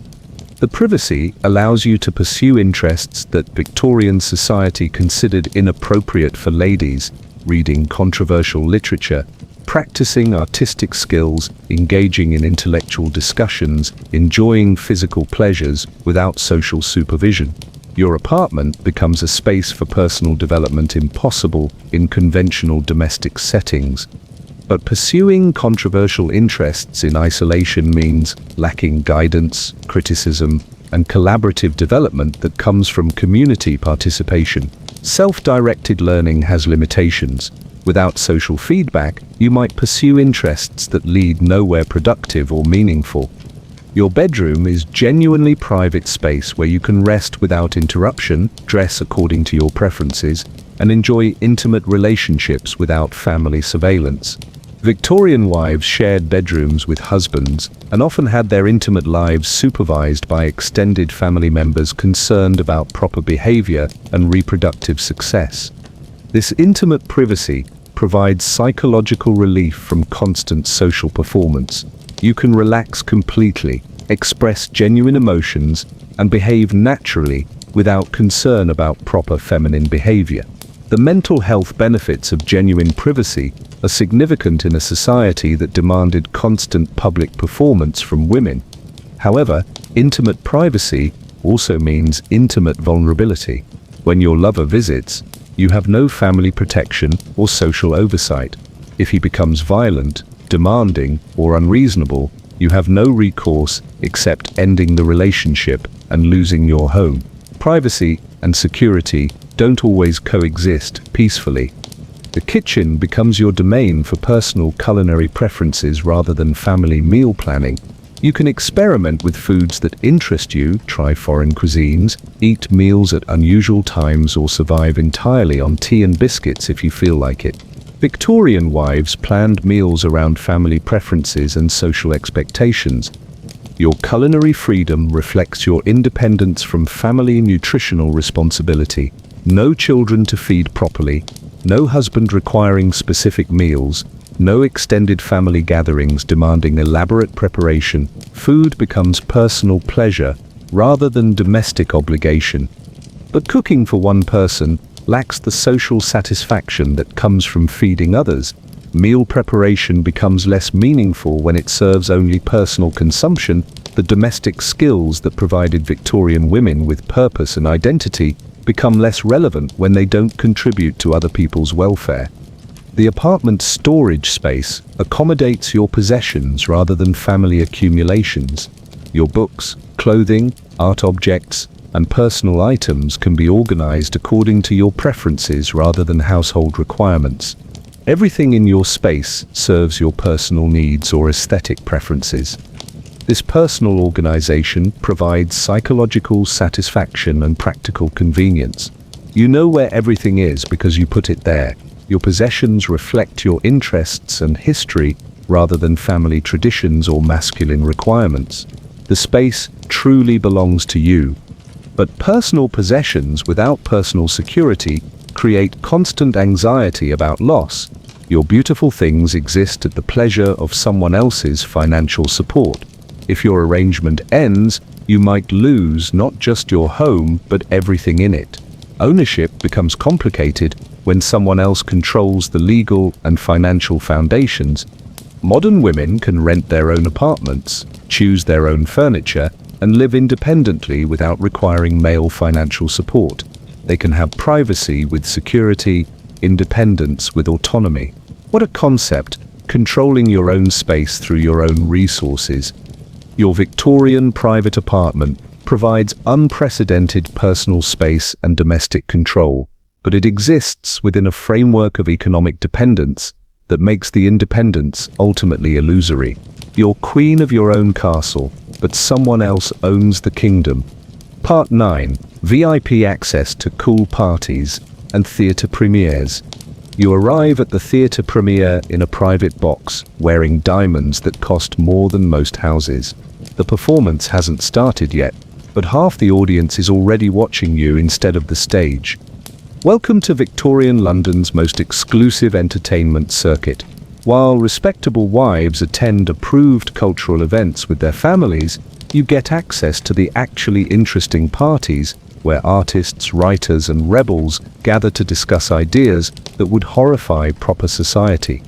Your lover's social connections open doors that remain firmly closed to most people. Private galleries showcasing controversial art, literary salons where authors read from banned books, musical performances featuring compositions too modern for conservative audiences.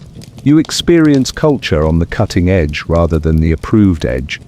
But let's be honest about why you're invited to these exclusive events. You're not there for your sparkling conversation or artistic insights. You're decorative arm candy that demonstrates your lover's wealth and sophistication. Beautiful women enhance men's social status, regardless of their individual merits. The theatre premieres are genuinely spectacular. You see new plays before critics review them, watch performances by actors who'll become legendary, experience theatrical innovations that will influence drama for decades. Your cultural education surpasses what most Victorian women ever access. Of course, you often have no idea what you're watching. The experimental performances can be completely incomprehensible. The avant-garde art makes no sense to anyone except the artists. The literary discussions reference books you've never read and ideas you don't understand. Culture is more accessible when it's actually comprehensible. Victorian society parties were rigidly hierarchical affairs where conversation topics, guest lists, and entertainment were carefully controlled to maintain social respectability. Wives attended these events to fulfill social obligations rather than personal enjoyment. The parties served networking and reputation management rather than genuine fun. Your parties feature actual interesting people having genuine conversations about topics that matter to them. Artists discuss techniques and inspiration. Writers debate literary movements and political ideas. Musicians experiment with new compositions. The intellectual stimulation is genuinely engaging when you can follow it. But these artistic circles are notoriously unstable and financially precarious. Your fascinating artist friends are often completely broke, emotionally unstable, or chemically dependent on various substances. The brilliant conversations sometimes devolve into incomprehensible arguments about aesthetic theories that nobody else cares about. The private box at the opera provides perfect viewing and complete social visibility.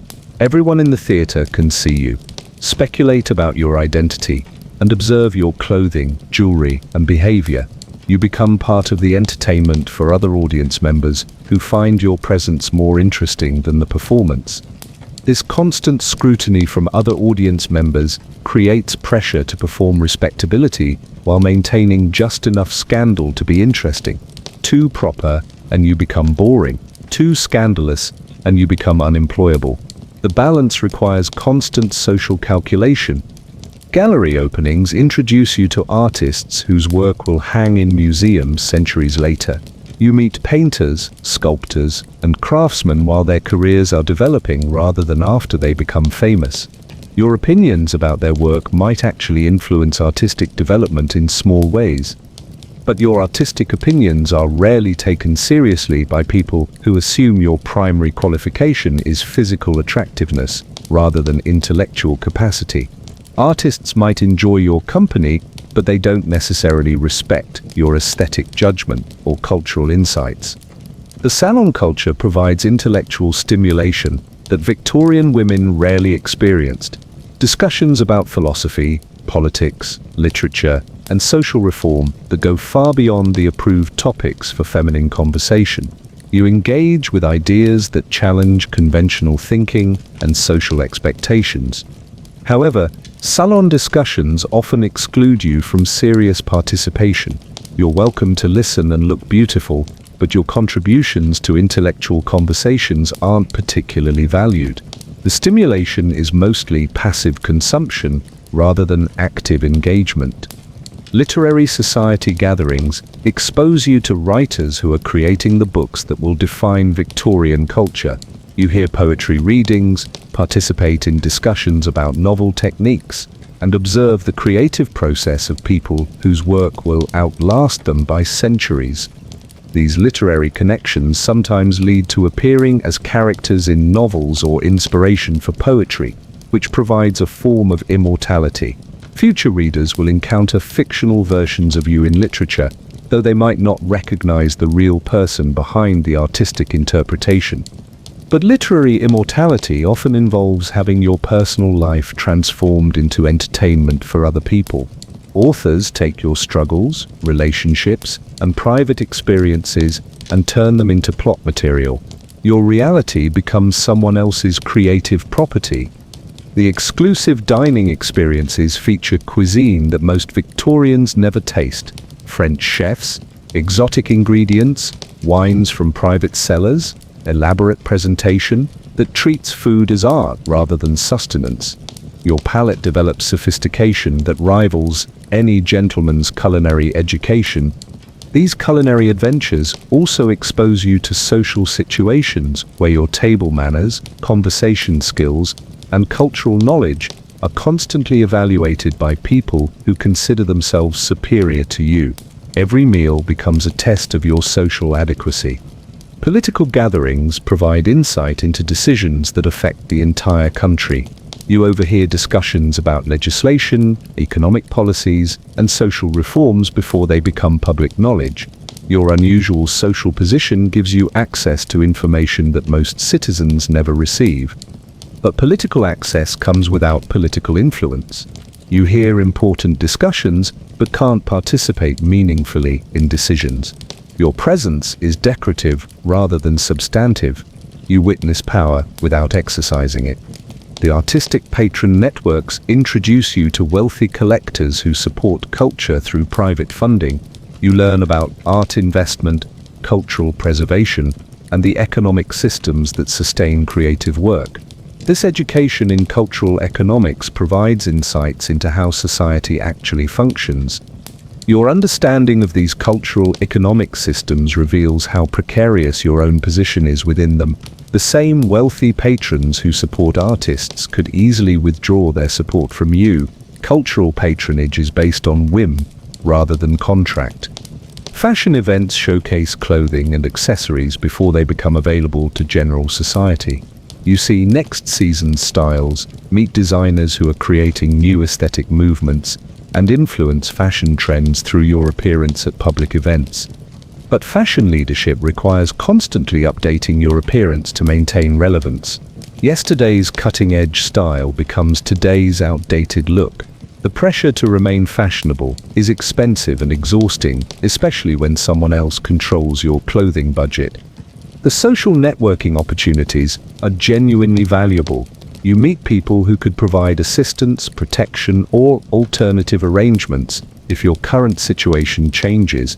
Building relationships with influential people provides some security in an insecure position. However, most of these social connections are superficial relationships based on your current status rather than genuine friendship. If your circumstances change, many of these apparently friendly people will disappear immediately. Social networking without social security has limited value. Cultural event attendance also exposes you to constant comparison with other women in similar positions. Competition for attention, invitations, and social acceptance becomes a full-time occupation. The cultural access comes with social pressure that transforms enjoyment into performance. The knowledge and experiences you gain from exclusive cultural access provide genuine education and personal development. You learn about art, literature, music, and politics in ways that expand your understanding of the world beyond your immediate circumstances. But this cultural education serves no practical purpose in your life.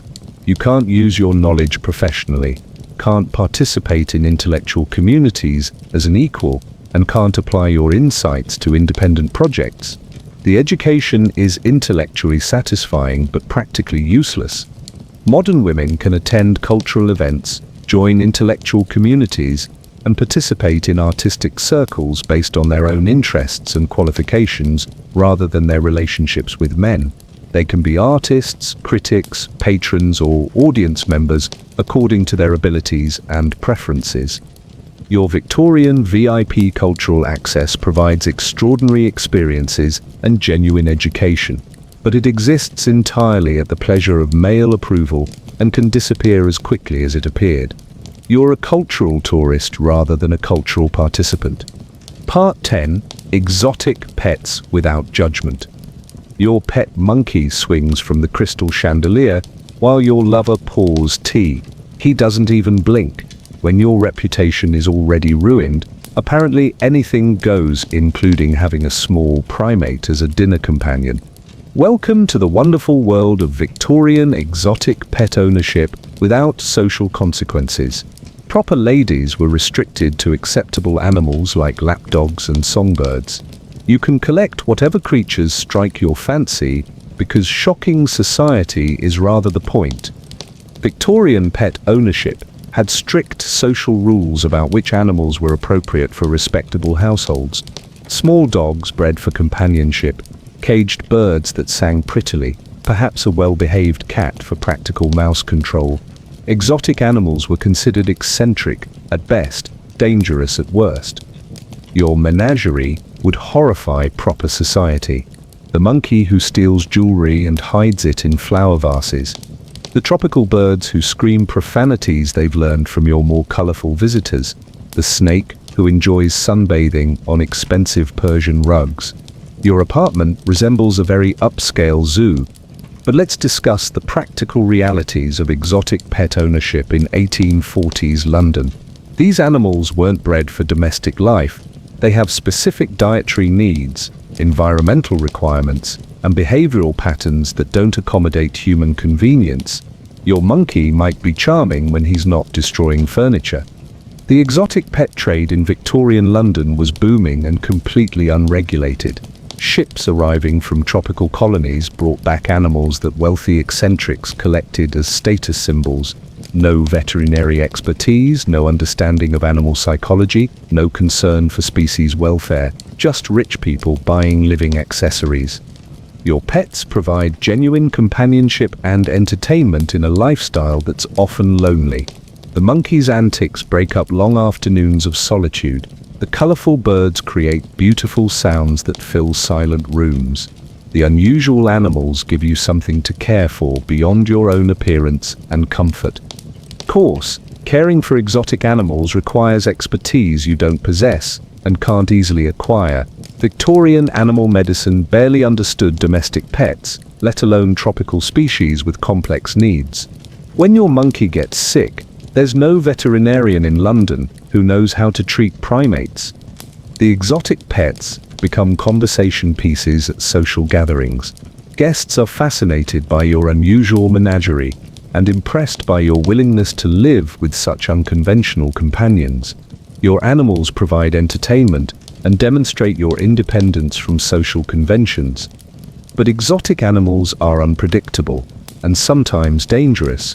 Your snake might be docile most of the time, but reptiles can become aggressive without warning. Your monkey might be playful, but primates are much stronger than they appear and can cause serious injury during temper tantrums. Victorian society viewed exotic pet ownership as evidence of moral corruption and mental instability. Proper people kept proper animals that served useful purposes. Exotic pets suggested their owners had too much money, too little sense, and too few appropriate outlets for their energy. Your unusual pets align perfectly with your social position. Since you're already considered morally questionable, keeping questionable animals doesn't damage your reputation further. The pets become extensions of your scandalous lifestyle rather than threats to respectability. You've already lost. The care requirements consume significant time and resources, exotic foods shipped from distant countries, special housing arrangements that accommodate tropical species in London's climate, constant supervision to prevent escape or injury. Your pets require more attention than most Victorian children. These demanding animals also provide structure and purpose to days that might otherwise lack meaning. Feeding schedules, cleaning routines, health monitoring, and behavioral observation give you genuine responsibilities that matter to someone other than yourself. But the animal's welfare depends entirely on your financial situation remaining stable. If your arrangement with your lover ends, you can't afford to maintain expensive exotic pets. These living creatures become casualties of your economic insecurity. The exotic pet community in Victorian London was small but passionate. Collectors shared information about animal care, traded specimens, and competed to acquire the most unusual species. Your pets provide entry into social circles that exist outside conventional society. However, these animal-focused social connections are often as superficial as other relationships in your life. People befriend you for access to your unusual pets, rather than genuine interest in your personality or welfare. The animals become social currency rather than companions. Your pet's exotic origins spark conversations about distant places and foreign cultures. The monkey from South America, the birds from tropical islands, the reptiles from Asian jungles. Your animals connect you to a wider world beyond London's social restrictions. But this connection to exotic places is entirely through living captives who were taken from their natural habitats for human entertainment. Your pets represent colonial exploitation disguised as cultural appreciation. The broader world comes to you through other creatures' suffering.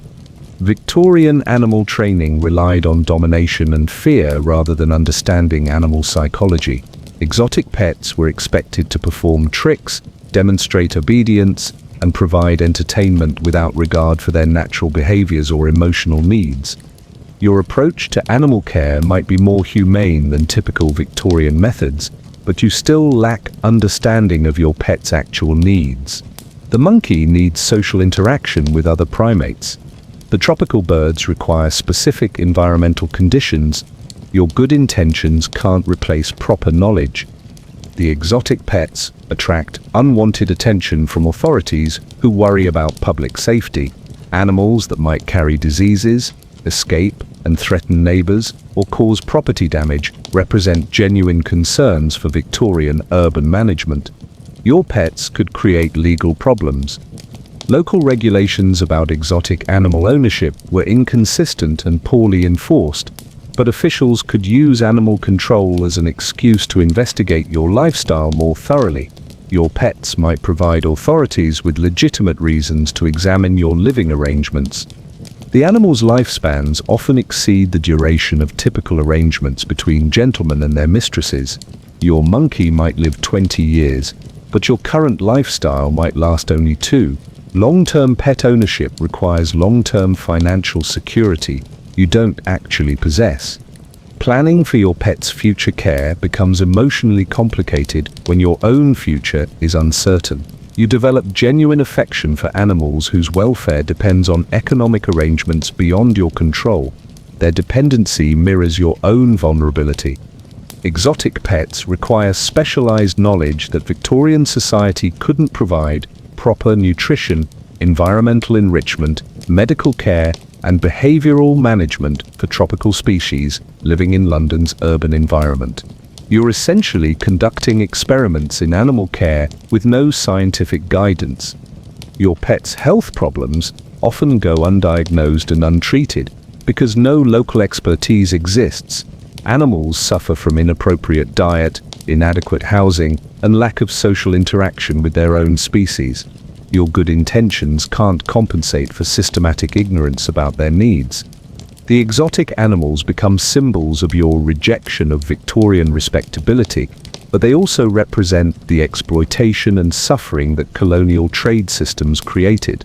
Your beautiful pets are products of economic systems that prioritize profit over animal welfare. Some of your exotic pets might outlive you and face uncertain futures with people who have no understanding of their needs or commitment to their care. Your temporary lifestyle choices create permanent consequences for other living creatures. Modern pet ownership includes veterinary science, animal psychology, conservation awareness, and ethical considerations about wildlife trade. People can choose appropriate pets based on their ability to provide proper care rather than their desire to shock society. Your Victorian exotic pet ownership provides genuine companionship and entertainment, but it exists within systems of exploitation and ignorance that prioritize human novelty over animal welfare. Your unusual pets are beautiful but problematic symbols of a society that treated living creatures as decorative objects. Part 11. Dressing like a celebrity every day. Your morning routine involves choosing between 3 different diamond tiaras. It's Tuesday. Most Victorian women are lucky to own one decent hat, and you're debating which crown jewels match your breakfast gown. Welcome to the Victorian equivalent of being a full-time influencer with an unlimited clothing budget. While respectable wives wear the same dress to church for 5 years, you change outfits more often than most people change their minds.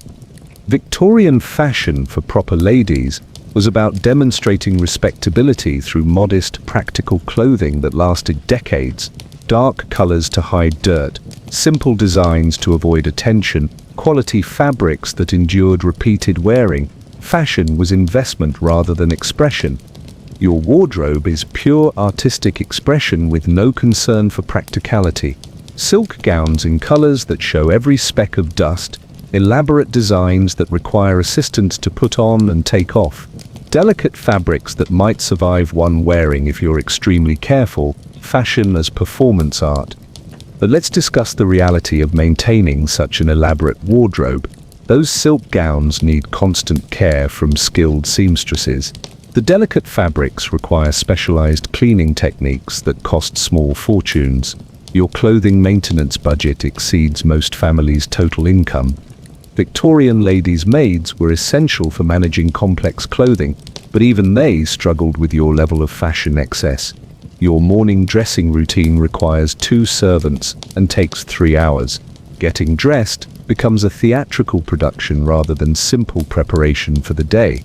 The social pressure to appear perfectly dressed at all times is genuinely exhausting. You can't be seen in the same outfit twice at fashionable events. Your appearance is constantly evaluated and discussed by people who consider fashion expertise a form of intelligence. Every public appearance becomes a fashion performance where other women analyze your clothing choices in detail. The color combinations, fabric quality, accessory coordination, and overall aesthetic impact are scrutinized more thoroughly than most political speeches. Your dressmaker becomes one of London's most sought-after craftsmen because your outfits showcase his work to influential observers. Wealthy women see your clothing and demand similar creations for themselves. Your wardrobe drives fashion trends across Victorian high society. But fashion leadership requires staying ahead of trends that change constantly. Yesterday's cutting-edge style becomes today's embarrassing mistake. You must predict what society will consider fashionable months before anyone else recognizes the trend. It's creative, but also pressure-filled. The elaborate clothing restricts your physical activities severely. Those corsets, laced tight enough to create 18-inch waists, make breathing difficult. The massive skirts require careful navigation through doorways. The delicate fabrics tear if you move too enthusiastically. Fashion becomes physical imprisonment. Victorian women's clothing was designed to limit movement and emphasize helplessness as markers of femininity. Your extreme fashion takes these restrictions to artistic levels. You become a living sculpture rather than a functional human being. The time required for clothing changes throughout the day eliminates most other activities. Morning dress for breakfast, walking costume for afternoon exercise, tea gown for social visits, dinner dress for evening entertainment. Each change requires complete undressing and redressing with assistance. Your daily schedule revolves around clothing requirements rather than personal interests or social obligations. You plan activities around when you can change outfits rather than when you want to do specific things. Fashion controls your time rather than enhancing your life. The expense of maintaining this lifestyle is genuinely staggering. Custom gowns that cost more than working families earn in years. Accessories that require their own insurance policies. Shoes made by craftsmen who usually work for royalty. Your clothing budget could support entire communities. But this expensive wardrobe isn't actually yours in any meaningful sense. The bills go to your lover, the clothing belongs to whoever pays for it, and your access depends on maintaining his approval. You're wearing someone else's investment in your appearance. The fashion knowledge you develop rivals any professional in the industry. You understand fabric quality, construction techniques, color theory, and aesthetic principles that most dressmakers learn through years of training. Your expertise becomes genuinely valuable. However, this fashion expertise serves no practical purpose in your life. You can't use the knowledge professionally, can't teach it to others, and can't apply it to independent projects. The education is interesting, but ultimately useless for economic independence. Your appearance creates unrealistic expectations for other women who try to emulate your style without your resources. Working women attempt to copy your fashion choices using cheap materials and inadequate construction. The results are often tragic parodies of your elegant appearance. The fashion influence you exercise comes with no responsibility for its social consequences. Women bankrupt themselves trying to achieve your look. Families sacrifice necessities to purchase inappropriate clothing. Your style creates economic pressure on people who can't afford to follow fashion trends. The elaborate makeup and hairstyling required to complete your looks demand professional expertise and hours of daily preparation. Victorian cosmetics were often dangerous chemical mixtures that damaged skin and health. Beauty requires genuine physical sacrifice. Your daily beauty routine involves lead-based face powders, mercury-containing skin treatments, and antimony eye makeup that could cause blindness. The price of fashionable beauty includes actual health risks that weren't understood or acknowledged by Victorian society. The constant public scrutiny of your appearance creates psychological pressure that affects your self-perception and mental health. Your value as a person becomes entirely dependent on maintaining physical perfection and fashion excellence. Identity merges completely with appearance. Every mirror becomes a source of anxiety rather than pleasure. Every photograph captures potential flaws for permanent examination. Every public appearance risks criticism that could affect your social position and economic security. Beauty becomes a full-time job with no vacation time. The seasonal wardrobe changes require storing enormous quantities of clothing that might never be worn again. Your closets resemble costume warehouses for theatrical companies. The sheer volume of possessions becomes architecturally challenging for residential space. Managing this clothing inventory requires professional assistance and detailed record keeping. What was worn when, what needs cleaning, what requires repairs, what's no longer fashionable. Your wardrobe management becomes a business operation.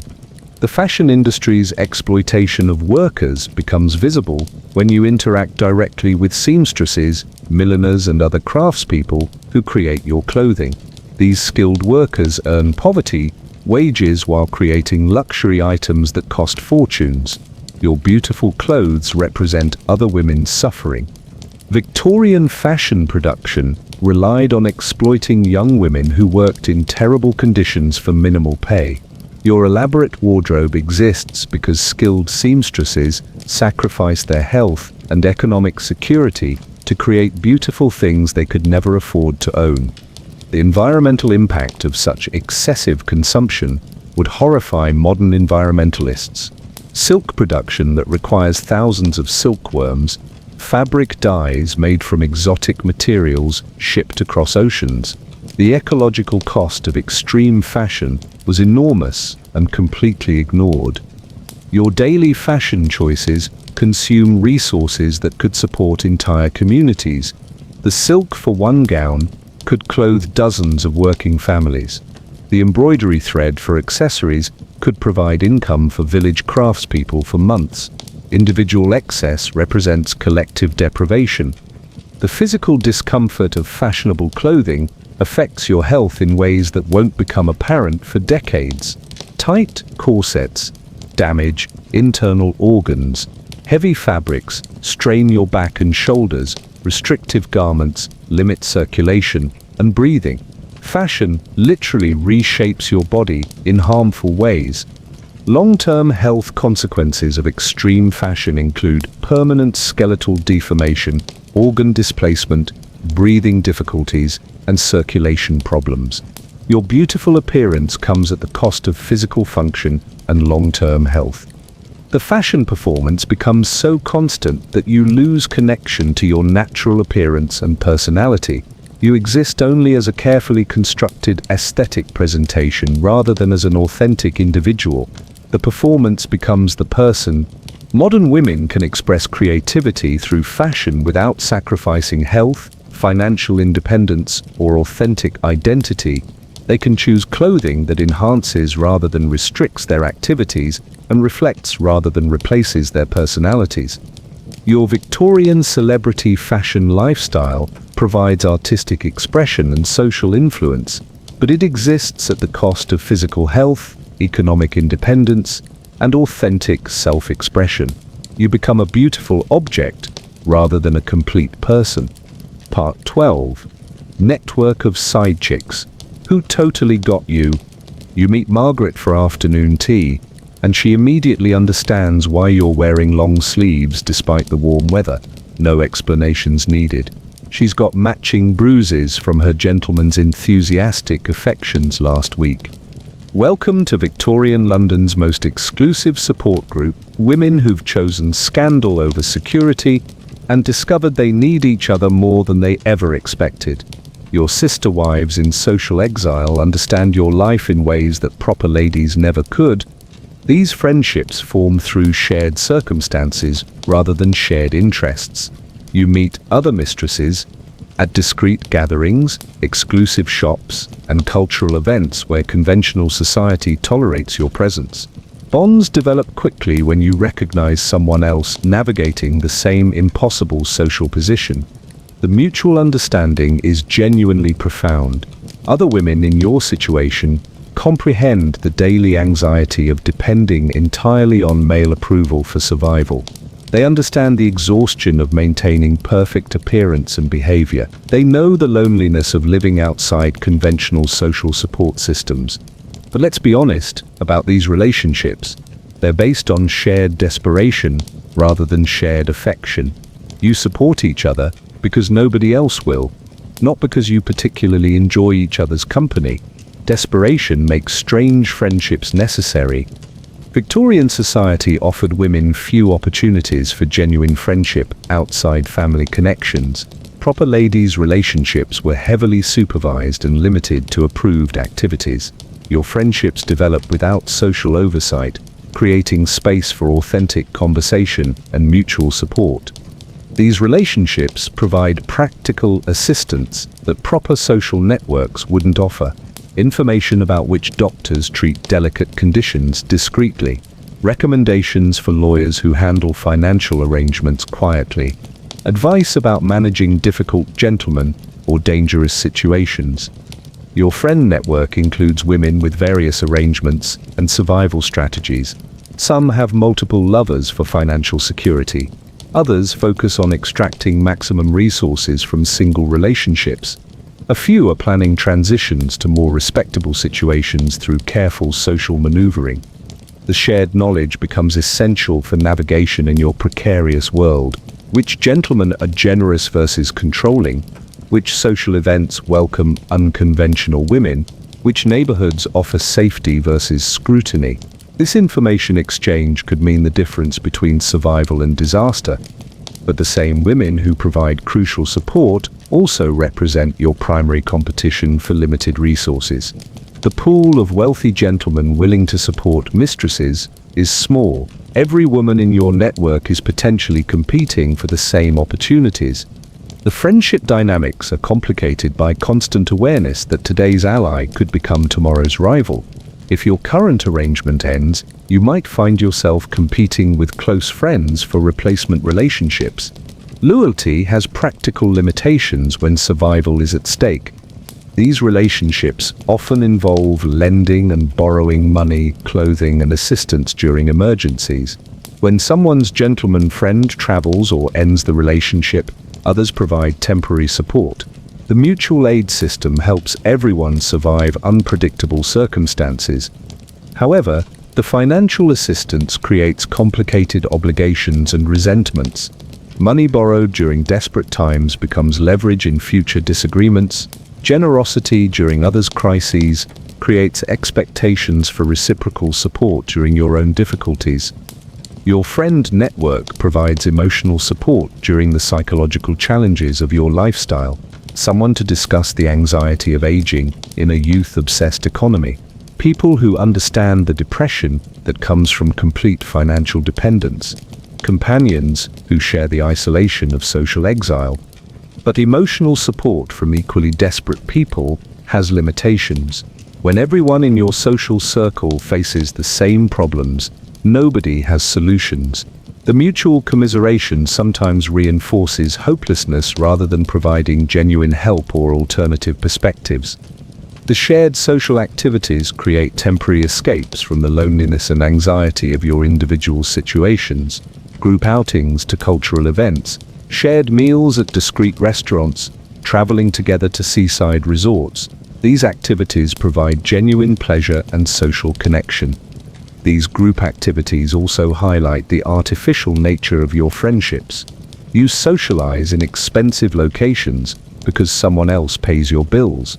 The fun depends on external financial support that could disappear at any time. Friendship becomes performance of prosperity. The network provides crucial information about changing social attitudes and opportunities, which areas of society are becoming more accepting of unconventional women, what new economic possibilities might offer independence, how political changes might affect your social position and legal rights. But the same network also spreads gossip, rumors, and misinformation that can damage reputations and relationships. Information travels quickly through your small community, including details about private arrangements that could be used against you by competitors or enemies. Your friendships include women from different social backgrounds who've ended up in similar circumstances through various routes. Former governesses, actresses, shop girls, even some fallen aristocrats. The shared situation creates temporary equality across class boundaries. This cross-class interaction provides education about different social perspectives and survival strategies. You learn from women who've navigated poverty, developed practical skills, and understood economic reality in ways your privileged background never taught you. But class differences create ongoing tensions within your friend network. Women from working backgrounds often resent those from privileged families who seem to treat poverty as temporary adventure. Former aristocrats sometimes maintain superior attitudes despite their current circumstances. The practical knowledge exchange includes everything from contraception methods to financial management strategies, information that proper society wouldn't discuss openly, but that's essential for survival in your position. This education serves immediate practical needs. However, much of this practical knowledge is based on rumor, superstition, and dangerous misinformation rather than reliable expertise. Victorian medical understanding was limited, legal knowledge was restricted, and financial advice was often economically naive. Your friend network sometimes attempts collective action to improve conditions for all women in similar situations, sharing information about generous versus exploitative men, warning others about dangerous situations, occasionally even organizing to support members during particular crises. But collective action is limited by the competitive nature of your circumstances and the need for discretion about your activities. Public organization would attract unwanted attention from authorities and society. Effective mutual support requires secrecy that limits its scope and impact. The friendships provide witnesses to your experiences in a lifestyle that often involves isolation and gaslighting. Having other people who can confirm that your difficulties are real and your feelings are rational provides psychological stability in an unstable situation. These witness relationships also create potential liabilities if legal problems arise or social scandals develop. People who know details about your private life could be forced to testify against you or might choose to sell information to hostile parties. The social circle includes women at different stages of their arrangements and life cycles, recent arrivals who still maintain optimism about their situations, veterans who've developed survival strategies and realistic expectations, women planning exit strategies or facing the end of their arrangements. Learning from women with more experience provides valuable preparation for challenges you haven't faced yet. Understanding how relationships typically develop and end helps you make better decisions about your own situation and future planning. But the examples of older women in your network can also be deeply discouraging. Seeing how few women successfully transition to security or respectability reveals the likely trajectory of your own life. The mentorship includes harsh realities about limited options and probable futures. The friendship network operates outside conventional social supervision, allowing for honest discussion about topics that proper society considers inappropriate.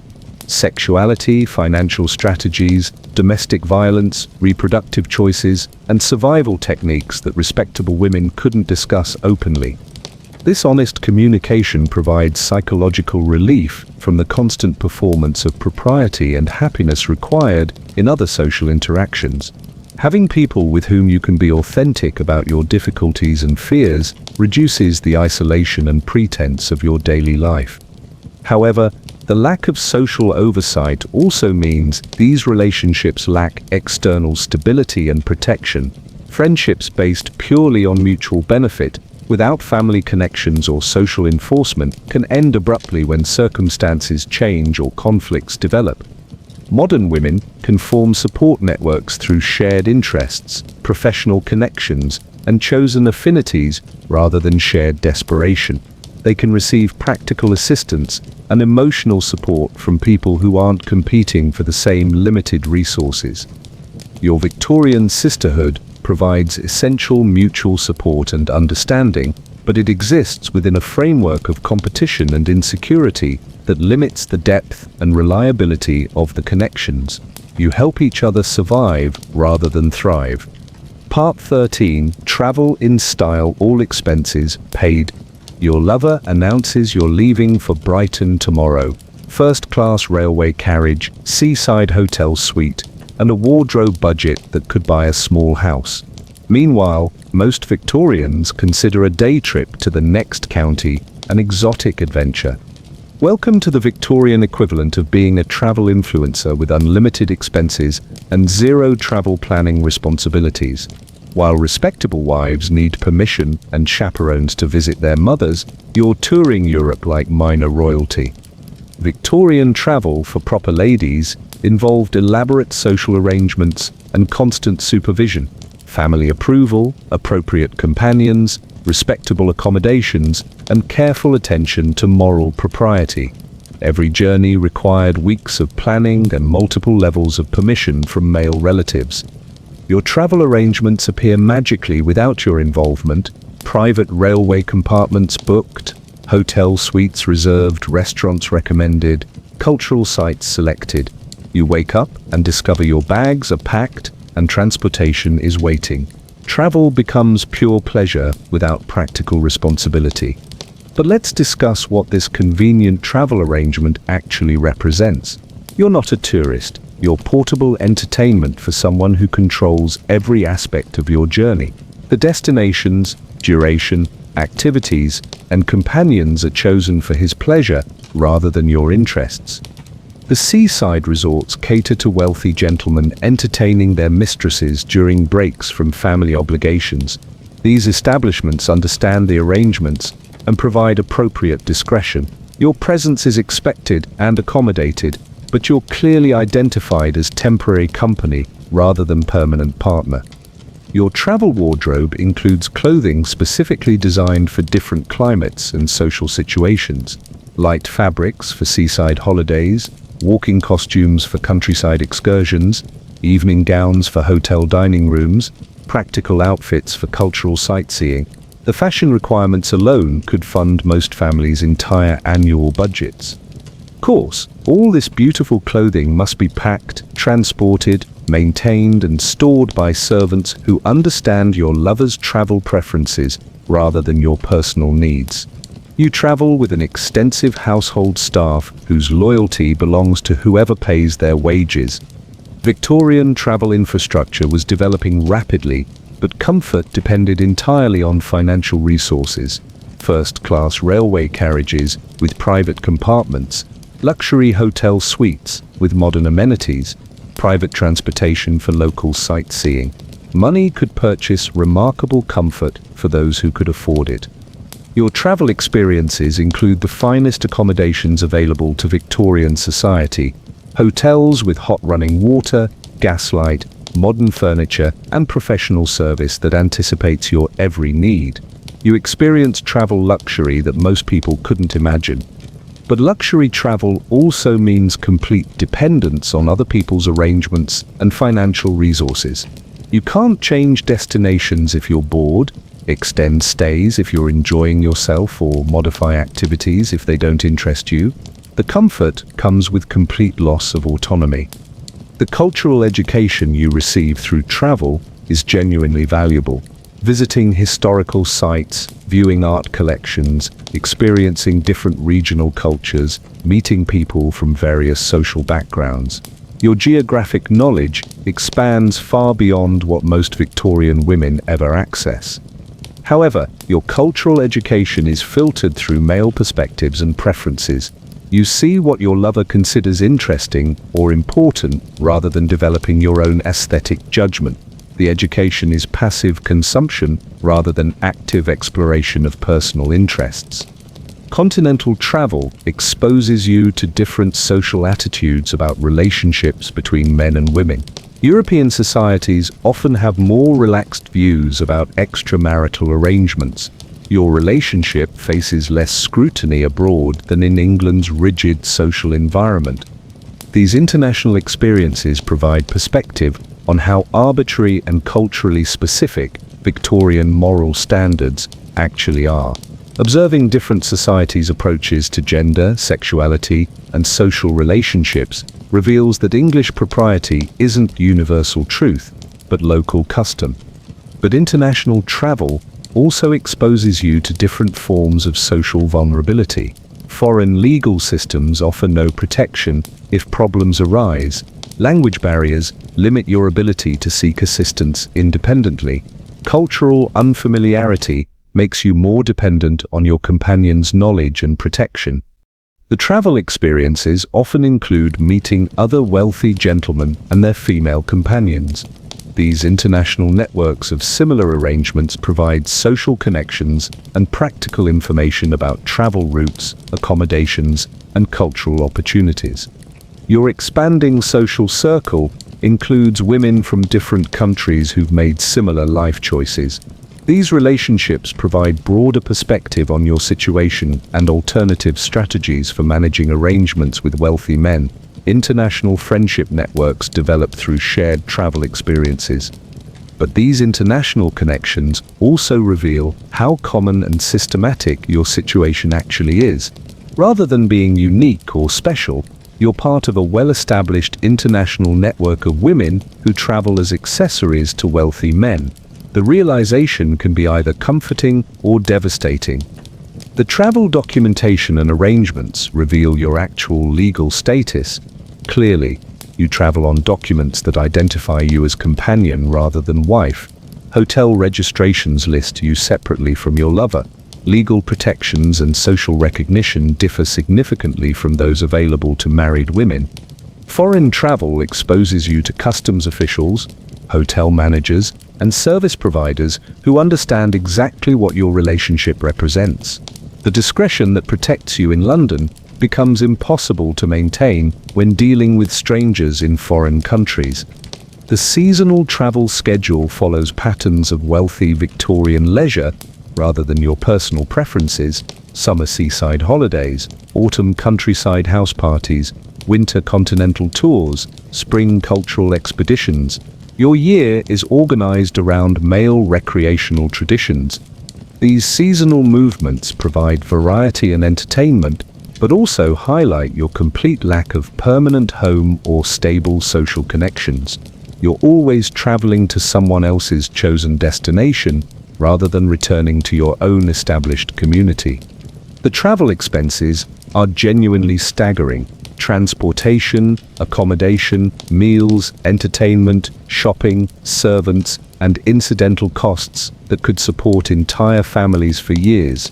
Your travel budget represents wealth that most Victorians never see in their lifetimes. But the expensive travel serves your lover's social status rather than your personal development. The luxury demonstrates his wealth to other travelers, hotel staff, and social acquaintances. You're part of his conspicuous consumption rather than an independent traveler. The practical challenges of maintaining your appearance and wardrobe while traveling require constant attention from skilled servants. Delicate fabrics need careful packing, jewelry requires security arrangements, elaborate hairstyles demand professional maintenance. Travel becomes a complex logistical operation. Your personal comfort depends entirely on servants whose expertise and loyalty you don't control. If they become ill, quit unexpectedly, or prove incompetent, your travel experience deteriorates rapidly. You depend on other people's staff for basic personal care. The cultural sites you visit often exclude or restrict women's access. Museums, libraries, political institutions, and educational facilities frequently limit female visitors. Your travel education is constrained by Victorian assumptions about appropriate feminine interests and capabilities.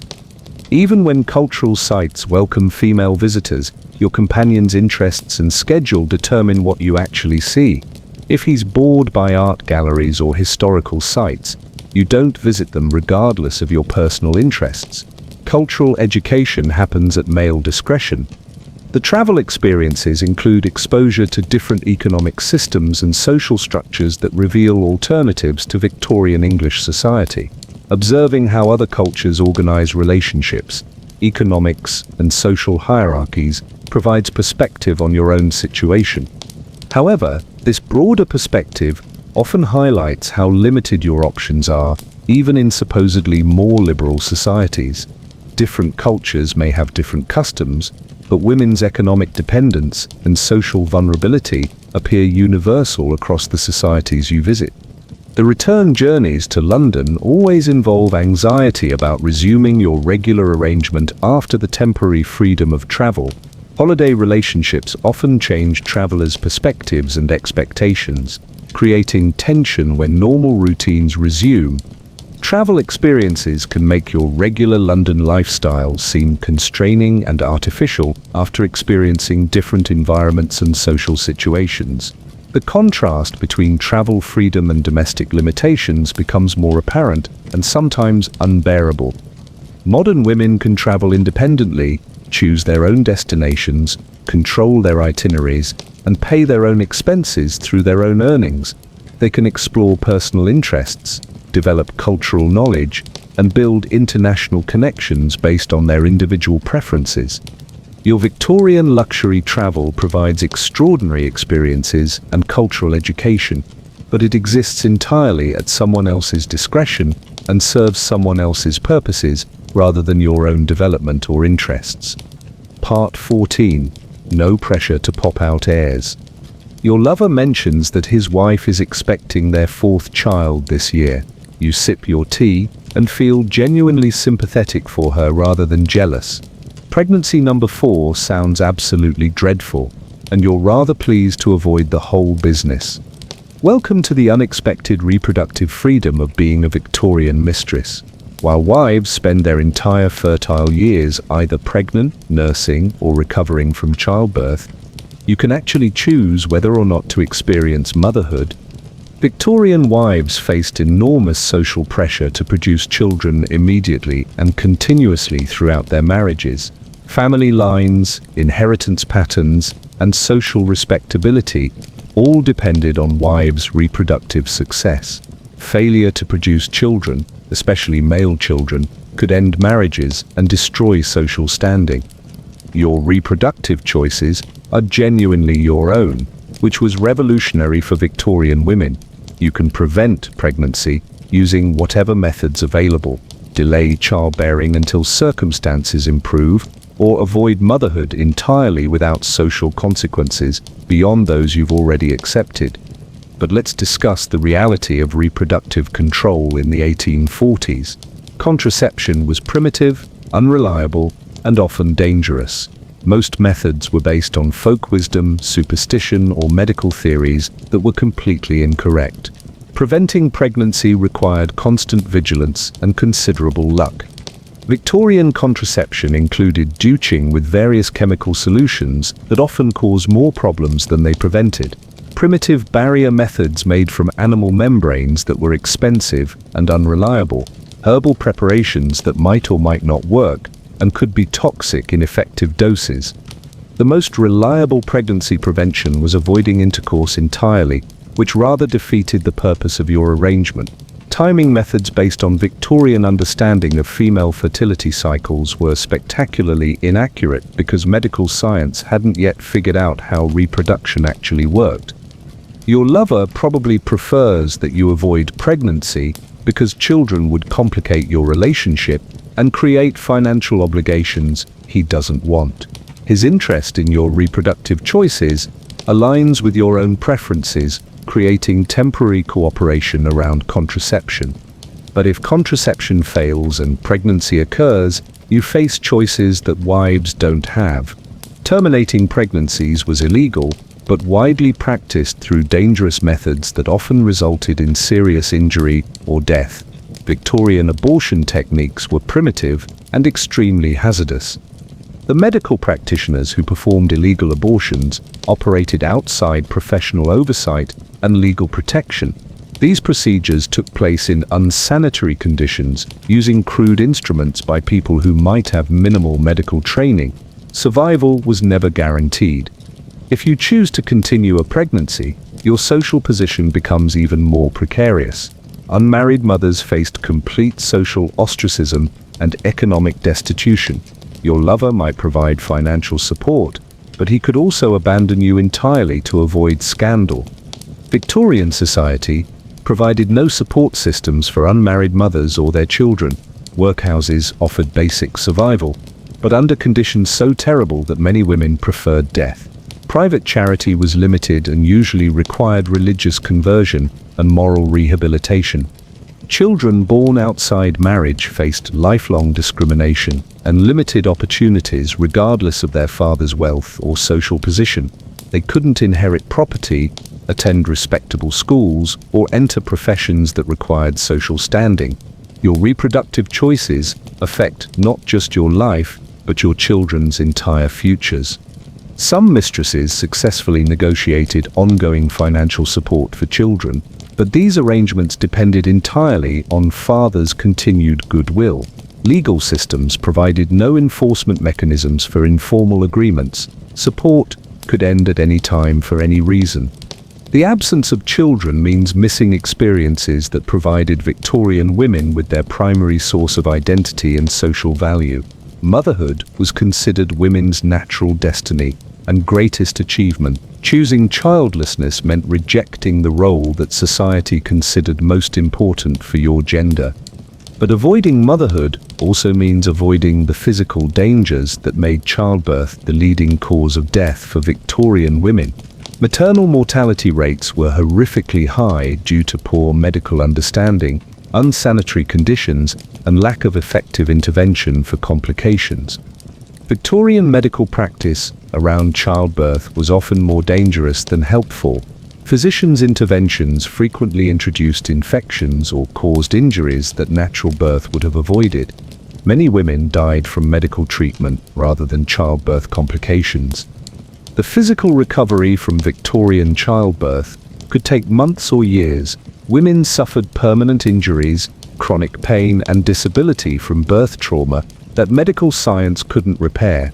Avoiding pregnancy meant avoiding genuine physical danger and likely permanent health damage. Victorian wives often experienced pregnancy as a form of imprisonment that limited their activities, social participation, and personal autonomy for months at a time.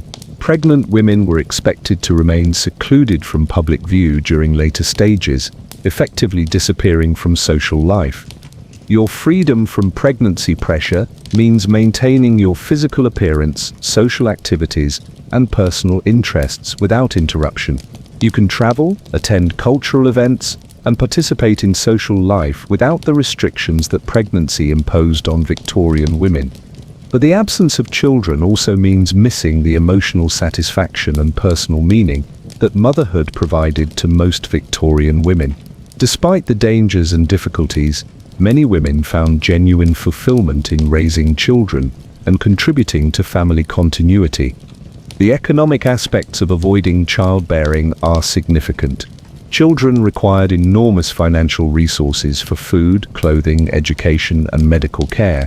Avoiding motherhood means avoiding expenses that could bankrupt families, and certainly would strain arrangements with gentlemen who support mistresses. However, children also provided economic security for women in societies that offered few other sources of support. Adult children cared for aging mothers when husbands died or abandoned them. Avoiding motherhood meant foregoing future economic protection. Victorian child mortality rates were devastating. Many families lost half their children to disease, accidents, or malnutrition before they reached adulthood. The emotional trauma of losing children repeatedly drove many Victorian women to mental breakdown. Your freedom from reproductive pressure means avoiding not just the physical dangers of childbirth, but also the psychological trauma of losing children to diseases that Victorian medicine couldn't prevent or treat effectively. The social aspects of childlessness affected your relationships with other women. Motherhood provided the primary basis for female social connections. Women without children often found themselves excluded from social networks organized around family relationships and child-rearing responsibilities. But avoiding motherhood also meant avoiding the competitive pressure among Victorian mothers to demonstrate superior child-rearing skills, educational achievements, and social advancement for their offspring. Maternal success became a form of social competition that could be genuinely toxic. Your reproductive freedom exists within a relationship where your value depends on maintaining physical attractiveness and availability for your lover's pleasure. Pregnancy and childbirth would interfere with both requirements, creating economic incentives to avoid motherhood that align with personal choice. The medical understanding of female reproduction was so primitive that Victorian women had little accurate information about their own bodies. Myths, superstitions, and medical misinformation surrounded pregnancy, childbirth, and contraception, making informed choices nearly impossible. Victorian moral teachings insisted that women's sexual desires should focus entirely on reproduction within marriage. Enjoying sexuality for pleasure rather than procreation was considered evidence of moral corruption.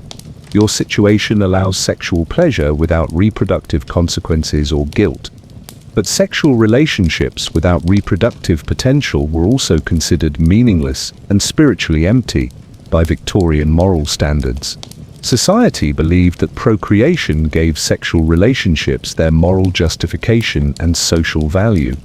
The long-term consequences of avoiding motherhood included facing old age without family support systems. Victorian women depended on adult children for economic security and personal care during illness and aging. Childlessness meant planning for an uncertain and potentially destitute old age. Modern women can control their reproduction through safe, reliable contraception and can choose motherhood or childlessness, based on personal preferences rather than social pressure. They can combine careers, relationships, and family planning according to their individual goals and circumstances. Your Victorian reproductive freedom provides genuine choice about motherhood, but it exists within systems of dangerous contraception, illegal abortion, social ostracism for unmarried mothers, and economic dependence that make all reproductive choices potentially catastrophic. Part 15: Secret Political and Cultural Influence. Your lover asks your opinion about the railway expansion bill while shaving before Parliament today. Your casual comment about working-class employment might actually influence legislation that affects thousands of people. Victorian wives aren't consulted about politics, but mistresses sometimes are. Welcome to the strange world of pillow talk politics, where your bedroom conversations might shape government policy. While respectable women are considered too delicate for political discussion, you accidentally have more influence on public affairs than most members of Parliament's wives. Victorian political culture officially excluded women from all formal participation. Women couldn't vote, hold office, or even attend most political meetings. Their opinions were considered irrelevant to public affairs, and discussing politics was considered inappropriate for feminine minds. Your unique social position creates access to political conversations that proper ladies never hear. Your lover discusses parliamentary business, shares gossip about other politicians, and seeks your perspective on public issues because you're outside formal political structures. But let's be honest about what this political access actually represents. You're not consulted because your opinions are valued. You're a convenient sounding board for ideas. Your lover wants to test before presenting them publicly. Your political input serves his needs rather than your interests. The pillow talk influence operates through suggestion rather than direct participation. A casual comment about poor working conditions might influence your lover's vote on factory legislation. An observation about public education could affect his position on schooling bills. Your insights filter into political decisions through private conversation. However, this indirect influence comes without responsibility or accountability. If your suggestions lead to harmful policies, you face no consequences. If your insights prove incorrect, you're not held responsible. Power without accountability isn't genuine political participation. Victorian gentlemen involved in politics often used their mistresses as informal advisors precisely because these women existed outside political networks and social constraints. You can offer perspectives that wives, colleagues, and political associates wouldn't provide due to their own interests and obligations. Your outsider status means you observe political machinations without personal investment in specific outcomes. This detachment can provide clearer analysis of political situations and more honest assessment of policy proposals than insider perspectives influenced by career ambitions and social obligations. But political detachment also means lacking understanding of the practical consequences that political decisions have on real people's lives. Your comfortable lifestyle insulates you from the effects of economic policies, social legislation, and government decisions that profoundly impact working families. The cultural influence operates similarly through your connections to artists, writers, and intellectuals who shape public opinion through their creative work. Your salon gatherings and cultural conversations influence the ideas that appear in novels, plays, and journalism that educate public attitudes. Victorian cultural production was dominated by male networks that excluded most women from serious intellectual participation. Your access to these networks through social rather than professional connections provides opportunities to influence cultural development indirectly. The artistic community often treats you as a muse rather than an intellectual equal, but creative inspiration sometimes translates into political and social commentary. Artists who spend time with you might incorporate your perspectives into works that influence public opinion about women's roles, social relationships, and cultural values. But cultural influence through artistic inspiration means your ideas are filtered through other people's creative interpretation rather than presented directly. Your thoughts become raw material for other people's artistic expression rather than your own intellectual contribution. Political and cultural influence in Victorian society operated through personal relationships and social connections rather than formal institutions. Your position provides access to these informal power networks that shaped public policy and cultural attitudes more effectively than official channels. The information you gather through political and cultural conversations gives you unique understanding of how decisions actually get made in Victorian society. You observe the gap between public rhetoric and private reality, seeing how personal interests and social pressures influence supposedly principled political positions. This behind-the-scenes knowledge reveals the arbitrary and often corrupt nature of Victorian political and cultural authority. Policies are shaped by personal relationships, financial interests, and social prejudices rather than rational analysis or public welfare. Your observations could be genuinely valuable if you could use them publicly. But your political knowledge is essentially useless because you can't participate in public discourse or formal political processes. You understand how the system works but can't use that understanding to advance your own interests or contribute to meaningful reform. Your lover's political associates sometimes seek your perspective on issues affecting women, assuming that your unconventional lifestyle provides insight into female experiences that their wives can't offer. These consultations treat you as an expert on feminine psychology and social conditions. However, your actual experience represents only a tiny subset of women's lives in Victorian society. Your comfortable circumstances and unusual social position don't provide understanding of working women's needs, mothers' concerns, or married women's challenges. You're no more representative of feminine experience than any other individual woman.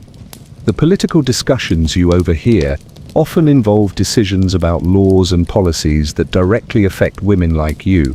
Legislation about prostitution, moral regulation, property rights, and social welfare could dramatically change your life circumstances, but you have no formal voice in these decisions. Your informal influence on these discussions might provide some protection for women in similar situations, but it also might not. Political positions change rapidly based on public pressure and career considerations.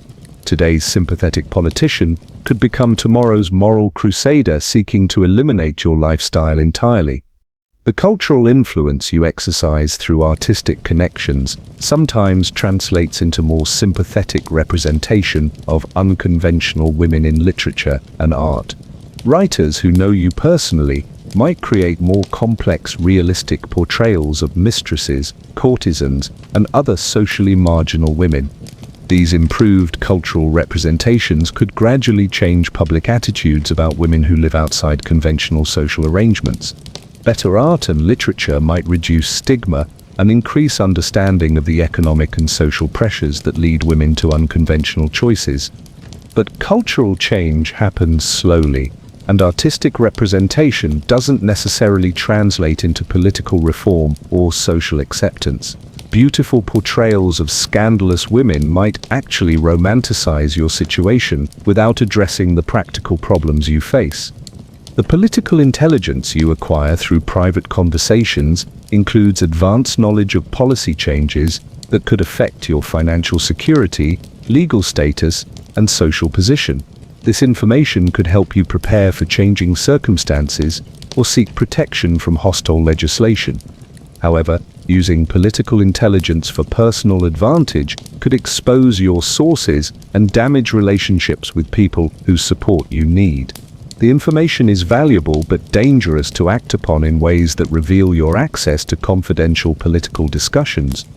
Your cultural connections provide insight into changing social attitudes and emerging intellectual movements that might create new opportunities for women outside conventional arrangements. Understanding cultural trends helps you adapt to changing social conditions. But cultural trends are notoriously unpredictable and often reverse direction without warning. Yesterday's progressive intellectual movement becomes today's discredited fashion. Betting your future on cultural change is extremely risky, given how quickly Victorian social attitudes could shift. The political and cultural influence you exercise exists entirely at the pleasure of men who could withdraw access at any time for any reason. Your opinions matter only as long as your relationships with influential men continue. End those relationships, and your political relevance disappears immediately. This conditional influence creates pressure to maintain political and cultural opinions that please your sources, rather than expressing authentic beliefs or advocating for your genuine interests. Your political voice serves other people's needs rather than your own convictions. The networking opportunities through political and cultural connections could theoretically help you transition to more secure circumstances, but these networks exclude women who lack male sponsorship. Professional or economic independence would end your access to the very networks that might provide opportunities for advancement. Victorian political and cultural institutions were designed to exclude women systematically, regardless of their intelligence, education, or insights. Your temporary access depends on male favor rather than personal qualifications, highlighting how arbitrary and unfair these exclusions actually were. The political conversations you participate in often reveal the contempt that many Victorian men held for women's intellectual capabilities, even while seeking your advice on specific issues. Your insights are valued when convenient, but dismissed when they conflict with masculine prejudices. This contradictory treatment provides clear understanding of how Victorian society simultaneously depended on women's intelligence while denying women's intellectual equality. The cognitive dissonance is obvious from your unique vantage point, but invisible to people within conventional social arrangements. Your informal political influence sometimes extends to international affairs through your lover's diplomatic or business connections. Comments about foreign cultures, economic relationships, or social conditions might influence policies that affect international relations and global trade. But international political influence, without understanding of global economics, cultural differences, or historical context, could lead to harmful advice that affects thousands of people in other countries. Informal influence without formal education or accountability is potentially dangerous on an international scale. The cultural influence you exercise through intellectual salons and artistic gatherings might contribute to political movements that eventually improve conditions for women generally. Social reform often begins with cultural change that challenges existing assumptions about gender roles and social arrangements. However, the social reforms that your cultural influence might inspire could also eliminate the circumstances that make your current lifestyle possible. Success in improving women's general conditions might end the economic desperation that drives some women to become mistresses. Modern women can participate directly in political processes through voting, running for office, joining political organizations, and advocating publicly for their interests. They can influence culture through their own artistic work, intellectual contributions, and professional achievements, rather than through relationships with men. Your Victorian political and cultural influence provides genuine access to power networks and decision-making processes, but it operates entirely through male intermediaries and exists only as long as those relationships continue. You influence the system without belonging to it. Part 16. Keeping your social life. You accept an invitation to Thursday's poetry reading without asking anyone's permission. Meanwhile, your lover's wife must decline because her husband considers poetry gatherings inappropriately intellectual for respectable ladies. Welcome to the paradox of social freedom through social exile. Being cast out of respectable society accidentally grants you more social autonomy than women who remain within it. Your damaged reputation becomes a bizarre form of liberation. Victorian wives' social lives were completely controlled by their husbands' preferences, family obligations, and social position. Every invitation required approval, every friendship needed scrutiny, every activity demanded justification. Social participation was managed rather than chosen. Your social calendar reflects your personal interests rather than family requirements. You attend cultural events because they fascinate you, socialize with people whose company you enjoy, and participate in activities that stimulate your mind rather than advance your husband's career. But let's examine what this social freedom actually costs. Your social circle consists entirely of people who exist outside respectable society. Artists, writers, other mistresses, bohemians, and various social rebels. Interesting company, but hardly stable or reliable. The freedom to choose your social activities comes with freedom from social protection. Respectable social networks provided mutual support, practical assistance, and collective security for their members. Your interesting friends offer intellectual stimulation, but limited practical help during emergencies. Victorian society's elaborate social rules served protective functions for women, even while restricting their autonomy. Proper introductions, chaperoned meetings, and family supervision prevented women from encountering dangerous people or entering compromising situations without protection. Your social freedom includes exposure to genuinely dangerous individuals who target vulnerable women for exploitation. Con artists, blackmailers, and violent criminals circulate within the social margins where respectable people don't venture. Freedom and safety don't always coexist peacefully. The intellectual conversations available in your social circle far exceed what respectable ladies typically experienced. Discussions about controversial topics, exposure to radical ideas, and engagement with creative minds that challenge conventional thinking. Your education continues through social interaction. However, intellectual stimulation without practical application becomes frustrating when you can't use your expanding knowledge professionally or contribute meaningfully to the ideas being discussed. You consume intellectual content without producing it. Your social gatherings often involve alcohol, late hours, and behavior that would scandalize proper society. Smoking, drinking, casual conversation between unmarried men and women, discussion of inappropriate topics. The social freedom includes genuine personal liberation from Victorian behavioral constraints. But these liberated social gatherings also expose you to health risks, legal problems, and social situations that could become dangerous.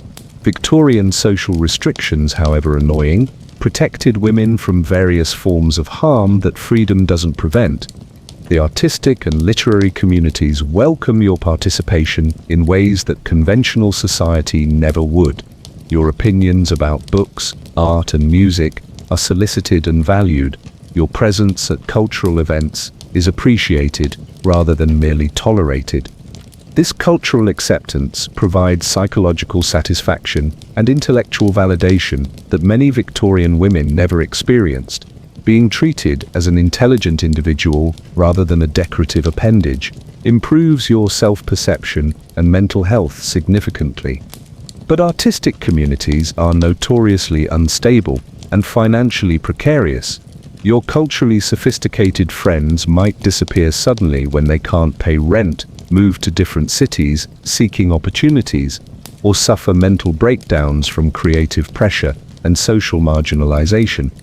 The social freedom to travel without chaperones opens possibilities for adventure and experience that proper ladies never accessed. You can visit unfamiliar places, meet interesting strangers, and explore social situations that conventional women avoided due to propriety concerns. Independent travel provides education about different social classes, regional cultures, and economic conditions that broadens your understanding of Victorian society beyond your privileged bubble. Direct observation of working conditions, rural poverty, and urban problems reveals social realities that respectable ladies never witnessed. However, traveling without protection also exposes you to theft, assault, fraud, and various dangers that Victorian women's restricted mobility was designed to prevent. Independence comes with genuine physical and financial risks that social restrictions minimized. Your social life includes relationships with people from various economic backgrounds who offer different perspectives on survival, work, and social mobility. These connections provide practical education about economic reality that your privileged upbringing never included. Learning from people who've experienced genuine poverty, dangerous working conditions, and economic insecurity provides valuable knowledge about practical survival skills and social resilience. This education serves you well if your current comfortable circumstances change. But cross-class social relationships also highlight your privileged position within marginalized society and can create resentment from people who struggle economically while you enjoy luxury through male support. Class differences complicate friendships even within unconventional social circles. The social freedom to associate with radicals, reformers, and political dissidents exposes you to ideas about social change, women's rights, and economic justice that conventional society suppresses. These conversations expand your political understanding and social consciousness. Exposure to reform movements provides hope that social conditions might improve for women generally and offers alternative visions of how society could organize gender relationships, economic systems, and social institutions. Political education, through social interaction, develops your critical thinking about current arrangements. However, association with political radicals also attracts unwanted attention from authorities who monitor subversive activities. Your social connections could lead to legal problems or government surveillance that affects your security and privacy.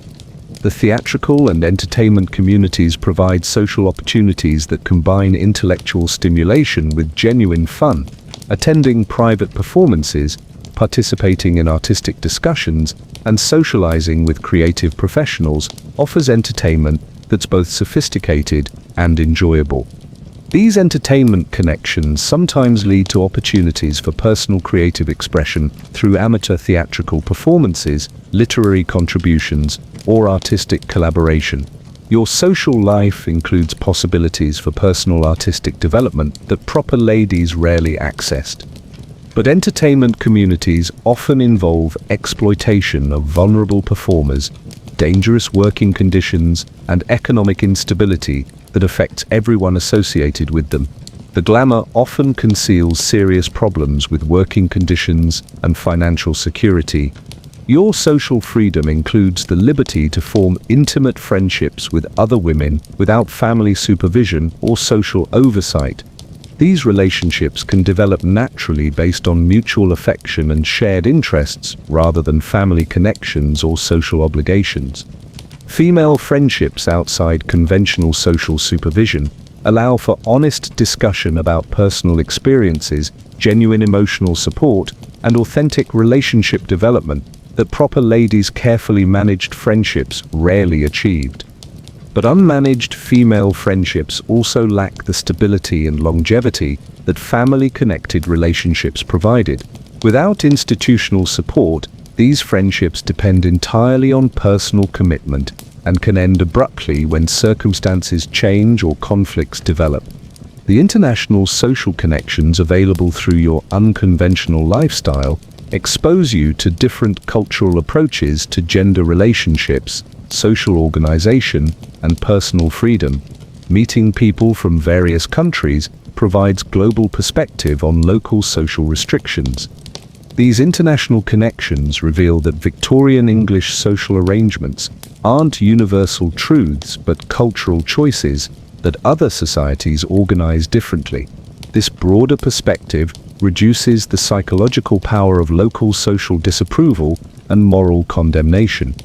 However, international social connections also highlight how universally women face economic dependence and social vulnerability, regardless of specific cultural arrangements. The problems you face as a Victorian mistress appear in different forms across various societies and historical periods. Modern women can maintain social lives based on personal interests, professional connections, shared hobbies, and chosen affinities without sacrificing family relationships or social respectability. They can combine conventional and unconventional social activities according to their individual preferences.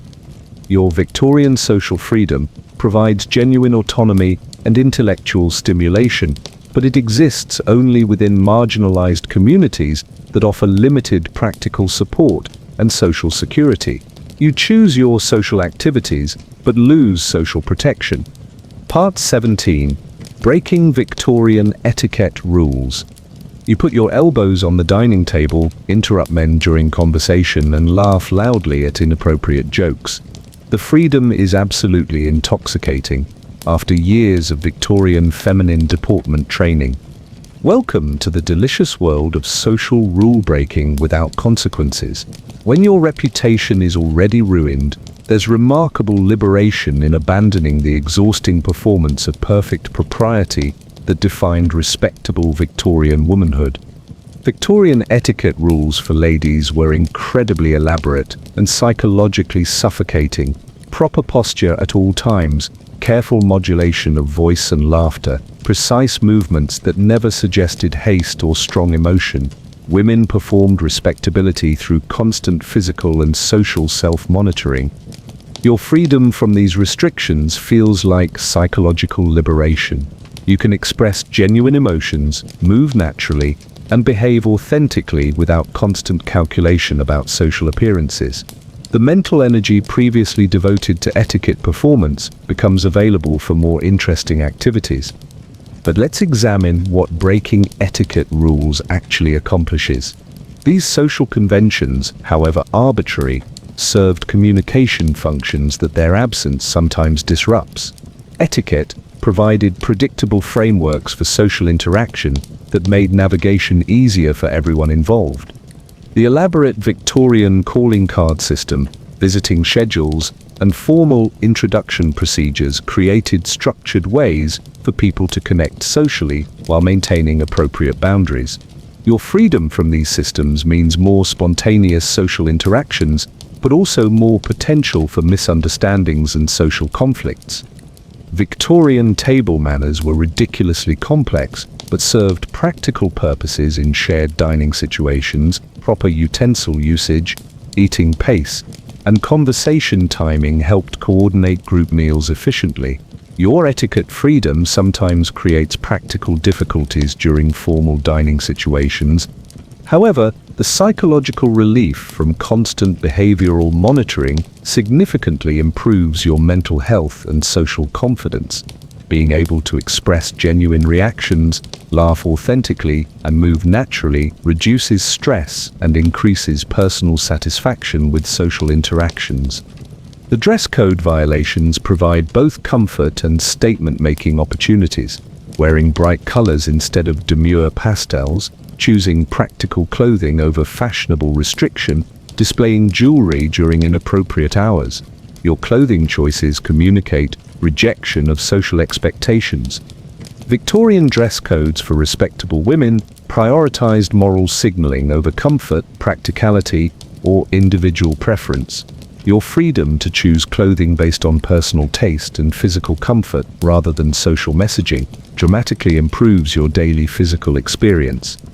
But clothing choices that violate social expectations also communicate specific messages about your character and availability that might attract unwanted attention or create dangerous misunderstandings. Dress codes served protective functions even while restricting personal expression.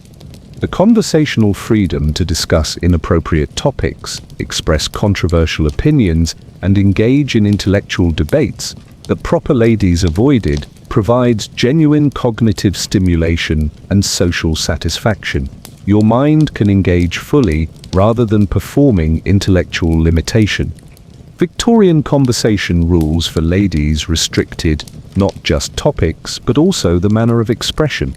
Women were supposed to defer to male opinions, avoid argumentative tones, and limit their contributions to supportive rather than challenging responses. Your conversational freedom allows genuine intellectual participation. However, unrestricted conversation also means lacking the social protection that feminine conversational rules provided. Proper etiquette shielded women from verbal attacks, inappropriate personal questions, and aggressive masculine behavior in social settings. The physical movement freedom means you can walk quickly when necessary, gesture expressively during conversation, and occupy space naturally rather than minimizing your physical presence according to feminine propriety standards. Your body can function normally rather than performing decorative helplessness. Victorian feminine movement restrictions serve to emphasize women's supposed physical weakness and need for male protection. Your freedom to move naturally demonstrates your physical capability and independence in ways that challenge gender stereotypes. But natural physical movement also means losing the social signals that informed others about appropriate behavior toward you. Feminine movement restrictions, however artificial, communicated your social status and expected treatment in ways that protected you from certain forms of harassment. The emotional expression freedom allows you to show anger, enthusiasm, disappointment, and joy at natural levels rather than moderating all feelings to appear properly feminine.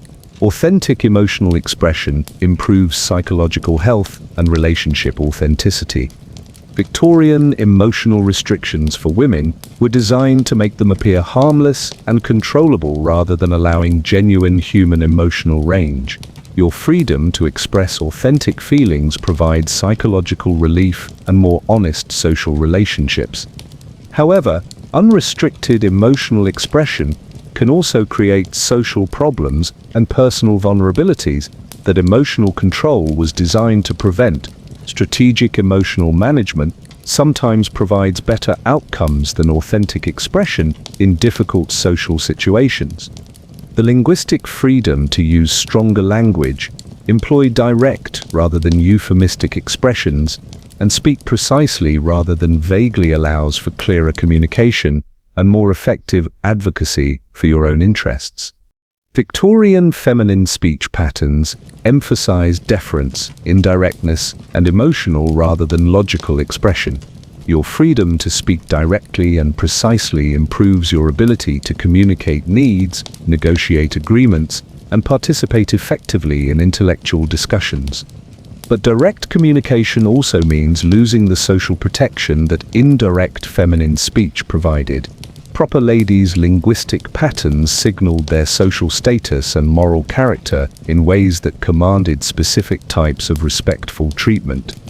The dining behavior freedom includes eating with genuine appetite rather than performing delicate feminine consumption, choosing foods based on personal preference rather than social appropriateness, and engaging in animated conversation during meals. Victorian dining restrictions for women emphasized moral purity through minimal consumption and quiet behavior that demonstrated self-control and spiritual rather than physical focus. Your freedom to eat normally and participate actively in dining conversation provides both physical and social satisfaction. However, violation of dining etiquette can also signal social background, education level, and character in ways that affect how others treat you. Proper dining behavior communicated social sophistication that opened certain opportunities and social connections.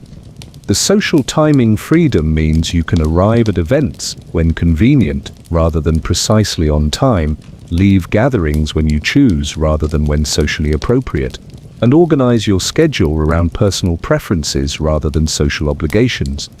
Victorian timing etiquette served coordination functions that made group activities more efficient and demonstrated respect for other people's schedules. Your freedom from these constraints sometimes creates practical difficulties and social friction. But timing freedom also means escaping the psychological pressure of constant schedule monitoring and the anxiety about social disapproval that characterized proper ladies' relationship with time management and social obligations. The space occupation freedom allows you to sit comfortably rather than maintaining proper posture, claim adequate personal space rather than minimizing your physical presence, and arrange environments according to your preferences rather than social expectations. Victorian spatial etiquette for women emphasized their subordinate social position through physical positioning that demonstrated deference and availability for service to others. Your freedom to occupy space naturally asserts your equal human worth and personal autonomy. However, space occupation that violates social expectations can also create conflicts with people who interpret your behavior as aggressive, inappropriate, or threatening to established social hierarchies. The intellectual engagement freedom means you can ask direct questions, challenge incorrect statements, pursue topics that interest you, and contribute substantively to discussions rather than limiting yourself to supportive comments and gentle inquiries. Victorian intellectual etiquette for women was designed to maintain masculine authority by preventing female participation that might demonstrate women's intellectual equality. Your freedom to engage intellectually challenges these power structures directly. But intellectual engagement without social protection can also expose you to ridicule, hostility, and retaliation from people who consider female intellectual participation inappropriate or threatening to their own authority. Modern women can choose which social conventions to follow based on practical considerations and personal values rather than gender restrictions. They can balance authentic self-expression with strategic social navigation according to their individual circumstances and goals. Your Victorian etiquette freedom provides psychological liberation and authentic self-expression, but it exists within a social system that used etiquette rules to provide protection and communication frameworks that their absence sometimes eliminates. Part 18. Skipping endless family dinners. While your lover's wife endures another 3-hour dinner with his tedious relatives discussing grain prices and cousin Margaret's digestive problems, you're enjoying a quiet meal of whatever you fancy, whenever you fancy it. Welcome to the unexpected blessing of family exile. Victorian family dinners were elaborate exercises in social obligation, generational hierarchy, and conversational torture that could last from afternoon until midnight. You've accidentally escaped one of Victorian society's most time-consuming social requirements. Victorian family dining was a complex ritual that reinforced social hierarchies, demonstrated family unity, and provided opportunities for relatives to monitor each other's behavior. Extended family gatherings occurred multiple times weekly, with seasonal celebrations that could last for days. Your dining schedule follows personal preference rather than family politics.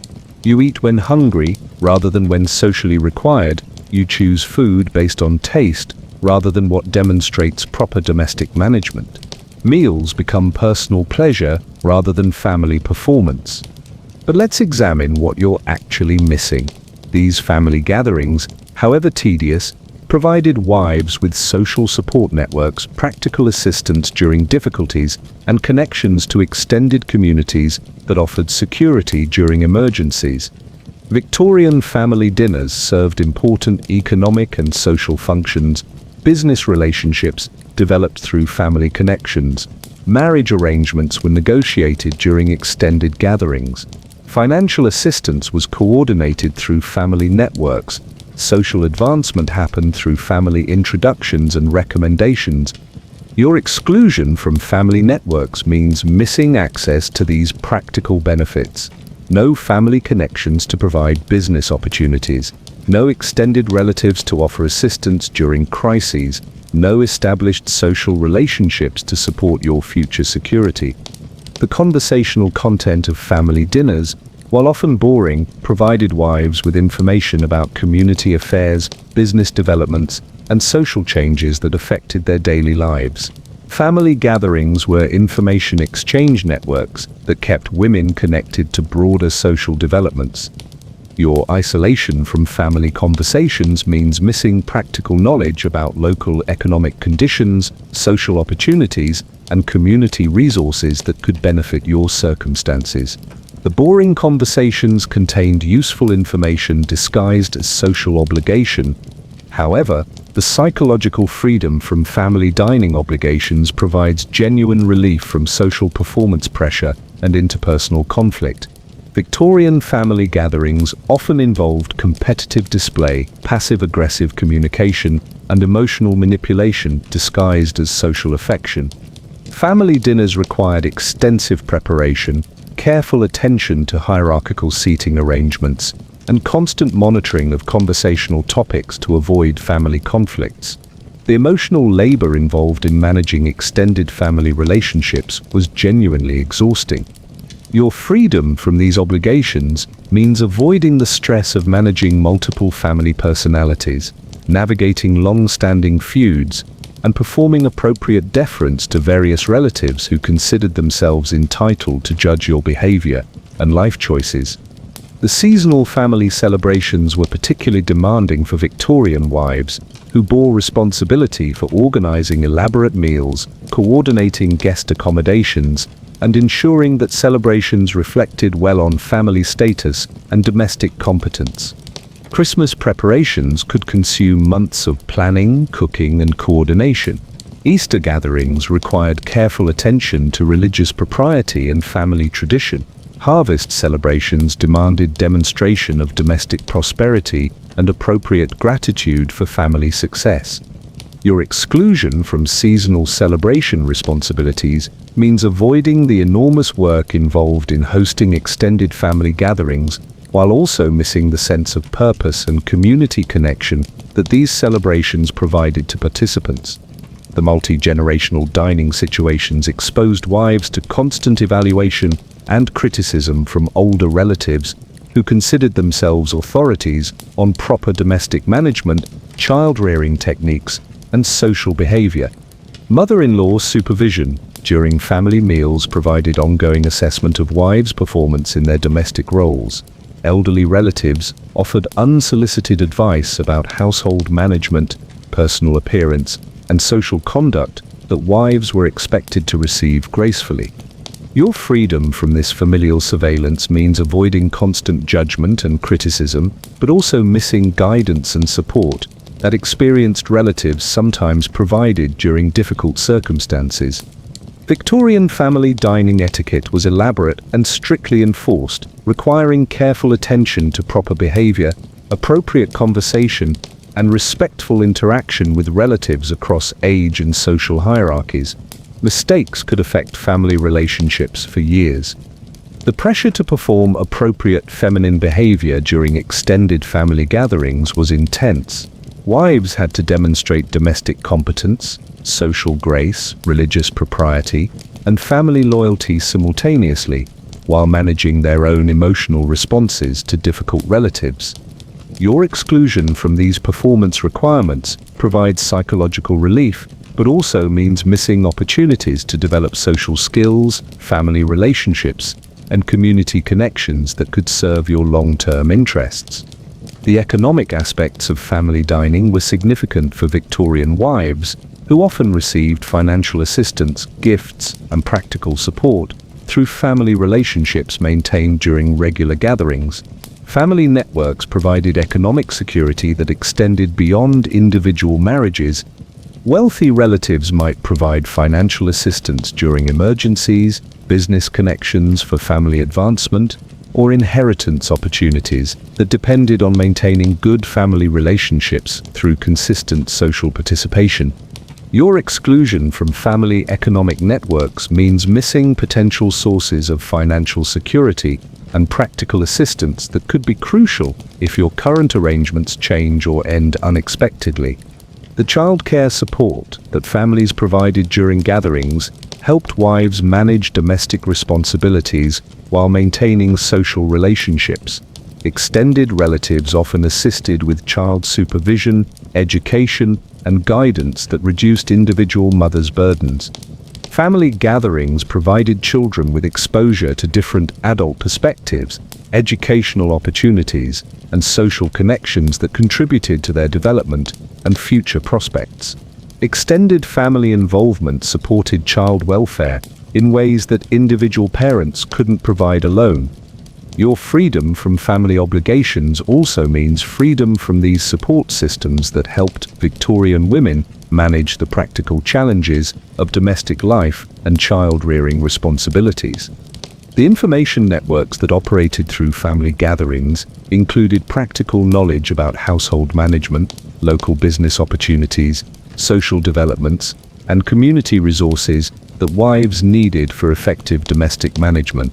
Experienced relatives shared knowledge about everything from medical remedies to financial management strategies. Family gatherings served as informal educational institutions where women learned practical skills and gained useful information.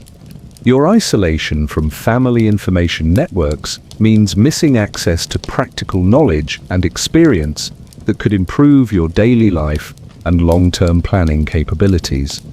The social protection that family relationships provided included assistance during emergencies, advocacy during legal difficulties, and support during social conflicts that individual women couldn't handle alone. Family members could provide character references, financial guarantees, and social connections that helped women navigate legal, business, and social challenges. Extended family networks offered collective resources that exceeded individual capabilities. Your exclusion from family protection systems means facing life's challenges without the collective support that family relationships traditionally provided to Victorian women. The regional connections that families maintained through gathering traditions kept wives informed about opportunities and developments beyond their immediate communities. Family networks often extended across different geographic areas and social levels. These broader connections provided access to different regional economies, social opportunities, and cultural developments that individual families might not encounter through their local relationships alone. Your limitation to urban London social circles means missing exposure to rural perspectives, regional opportunities, and diverse social environments that family networks often provided through extended gathering traditions. Modern women can choose their level of family involvement based on personal relationships and practical considerations rather than social obligation.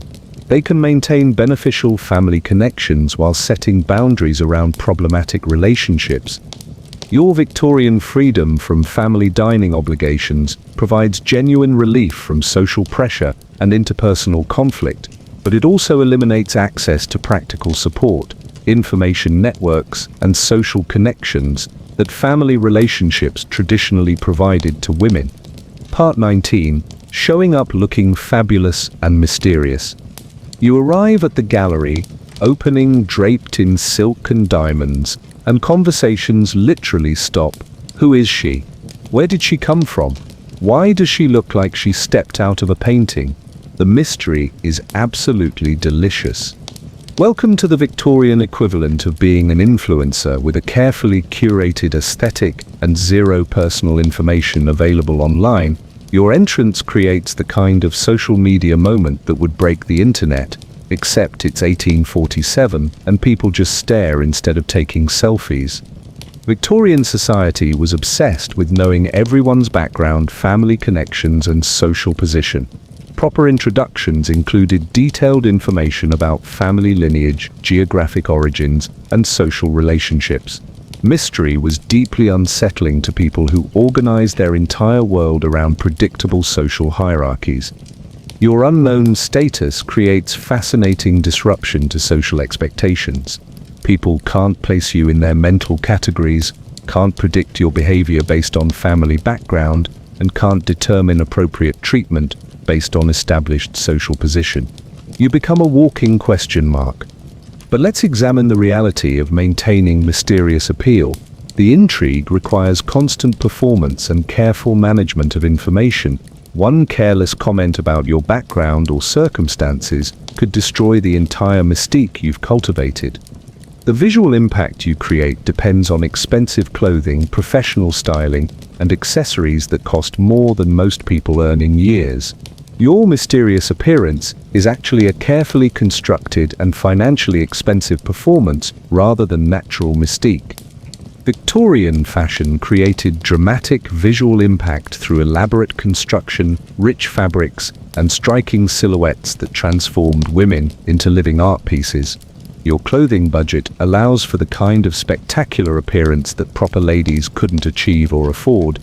The social curiosity you generate provides entertainment and social power, but it also attracts unwanted attention from people who want to solve the mystery of your identity and circumstances. Curiosity isn't always friendly or respectful. Your mysterious status means people project their fantasies onto your unknown background rather than relating to your actual personality or circumstances. You become a blank screen for other people's romantic imaginings rather than a real person with genuine characteristics. The exotic appeal you cultivate draws admirers who are attracted to the idea of mystery rather than interest in your individual qualities. These relationships are based on fantasy rather than genuine compatibility or mutual understanding. Victorian society's rigid social categories meant that anyone who didn't fit established patterns became either fascinating or threatening, depending on the observer's perspective. Your mysterious status could attract either admiration or hostility. The freedom from social expectations that mystery provides allows you to reinvent your persona according to different social situations. You can be whoever the moment requires rather than conforming to predetermined social roles based on family background. This identity flexibility provides psychological liberation from the constraints of fixed social position, but it also creates existential uncertainty about your authentic self. Constant performance can make it difficult to maintain connection to your genuine personality and values. The dramatic entrances you make at social events create memorable impressions that establish your social presence more effectively than gradual relationship building. Visual impact compensates for lack of social connections or established reputation. However, dramatic impressions also create expectations for continued performance that can become exhausting to maintain. Each appearance must live up to previous standards of visual and social impact, creating pressure to constantly escalate your presentation. The mystery element protects you from social judgment about your actual circumstances, while creating space for people to imagine more romantic or glamorous backgrounds than your reality might provide. The unknown becomes more appealing than the known. But mystery also prevents genuine social connections based on mutual understanding and shared experiences. Maintaining mystique requires emotional distance that inhibits authentic relationship development with people who might otherwise become friends or allies. Victorian curiosity about mysterious women often took invasive forms, with people actively investigating your background, following your activities, and spreading rumors about your identity and circumstances. Mystery attracted surveillance rather than just admiration. The attention you receive includes speculation that ranges from flattering to scandalous, depending on observers' imaginations and social attitudes. Being mysterious means losing control over your public narrative and social reputation. Your stunning visual presentations influence fashion trends and social expectations for feminine appearance. Other women observe your style choices and attempt to recreate your aesthetic impact through their own clothing and presentation decisions. This fashion influence provides a form of cultural power and social impact that extends beyond your immediate social circle, but it also creates pressure to constantly innovate and maintain visual superiority over imitators. The exclusive social events you attend provide opportunities to observe and influence cultural development, political conversation, and social change through your presence and participation in elite social networks.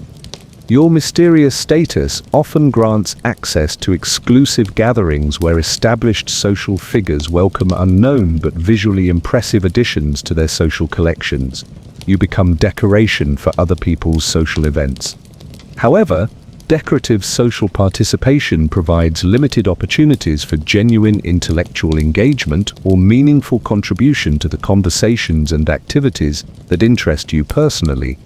The psychological impact of being constantly observed and discussed affects your self-perception and mental health. Living as a public curiosity creates pressure to maintain performance standards that may conflict with your personal comfort and authentic self-expression. The mystery you maintain requires strategic information management that becomes mentally exhausting, remembering what you've revealed to whom, maintaining consistent personas across different social contexts, and avoiding accidental disclosures about your real circumstances. Your spectacular appearances often overshadow your actual personality, intelligence, and individual qualities. People remember your visual impact, but not your conversational contributions or personal characteristics. You become famous for appearance rather than substance. The social power that mystery provides is temporary and depends on maintaining novelty that inevitably fades as people become accustomed to your presence or discover information about your actual circumstances. Victorian society's fascination with mysterious women often reflected broader cultural anxieties about social change, moral uncertainty, and challenges to established order. Your mystery represents larger social tensions rather than individual appeal. The exotic appeal you cultivate sometimes attracts people with dangerous intentions who are drawn to women they perceive as vulnerable or outside social protection. Mystery can attract predators as well as admirers. Your carefully constructed, mysterious persona requires significant time, energy, and financial resources to maintain effectively. The performance demands constant attention to visual presentation, social behavior, and information management. The international social connections available through mysterious appeal include wealthy travelers, foreign dignitaries, and cultural figures who are attracted to unexplained exotic women. These connections provide cultural education and social opportunities. But international attention also means exposure to different forms of social exploitation and cultural misunderstanding that can create problems beyond your ability to manage or escape. The artistic inspiration you provide to painters, writers, and other creative professionals creates cultural legacy through their work, but this artistic immortality depends on other people's interpretation rather than your own creative expression. Modern women can cultivate personal style and social presence based on their individual interests and authentic personalities rather than maintaining mysterious personas that require constant performance and information management.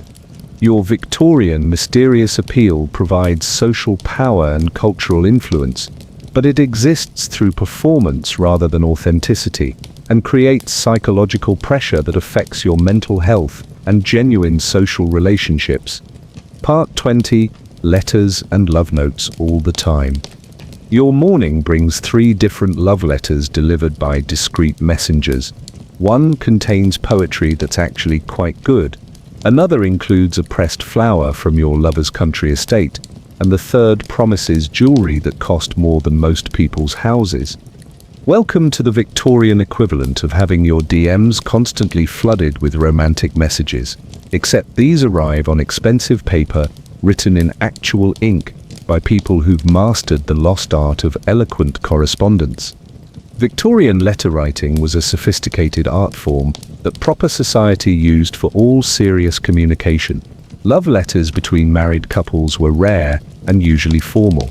Passionate correspondence was considered inappropriate for respectable relationships, which left the field wide open for illicit romance. Your lover expresses feelings through written words that he could never speak aloud in polite society. The letters contain poetry, philosophical reflections, and emotional declarations that proper Victorian gentlemen weren't supposed to feel, let alone express to their wives. But let's examine what this constant correspondence actually represents. These aren't love letters. They're performance pieces designed to maintain your interest and demonstrate your lover's romantic sophistication. The eloquence serves seduction rather than authentic emotion. Victorian gentlemen learned letter writing as a social skill that demonstrated education, cultural refinement, and emotional depth.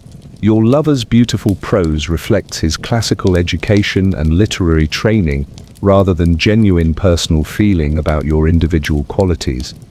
The daily delivery of romantic messages creates artificial intimacy that substitutes written performance for actual relationship development. You know your lover's literary voice better than his authentic personality or genuine character. However, The psychological impact of receiving regular romantic attention is genuinely pleasant. The letters provide emotional validation and intellectual stimulation that many Victorian women never experienced in their actual relationships. Victorian postal systems enabled elaborate correspondence that could maintain romantic relationships across distances and social barriers. Your love letters arrive more frequently and reliably than most business correspondence, demonstrating the priority your lover places on maintaining your interest.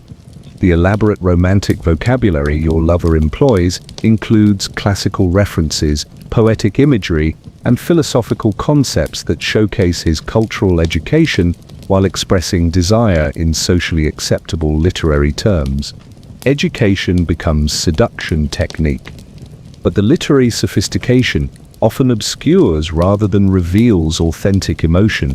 Flowery language can disguise shallow feelings or manipulative intentions behind beautiful prose that sounds romantic but contains little genuine personal content. Your collection of love letters provides entertainment during lonely hours and emotional comfort during difficult periods.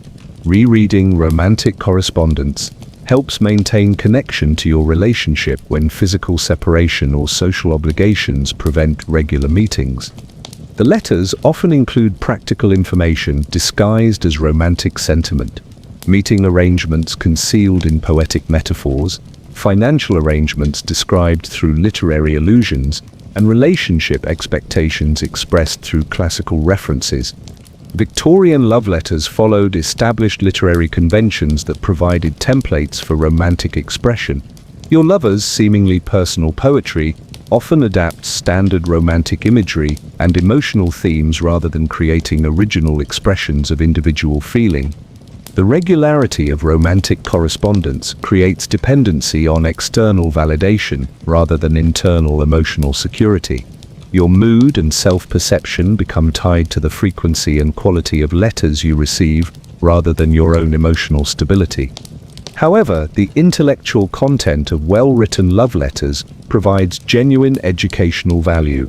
Exposure to poetry, philosophy, and literary techniques through romantic correspondence expands your cultural knowledge and aesthetic appreciation.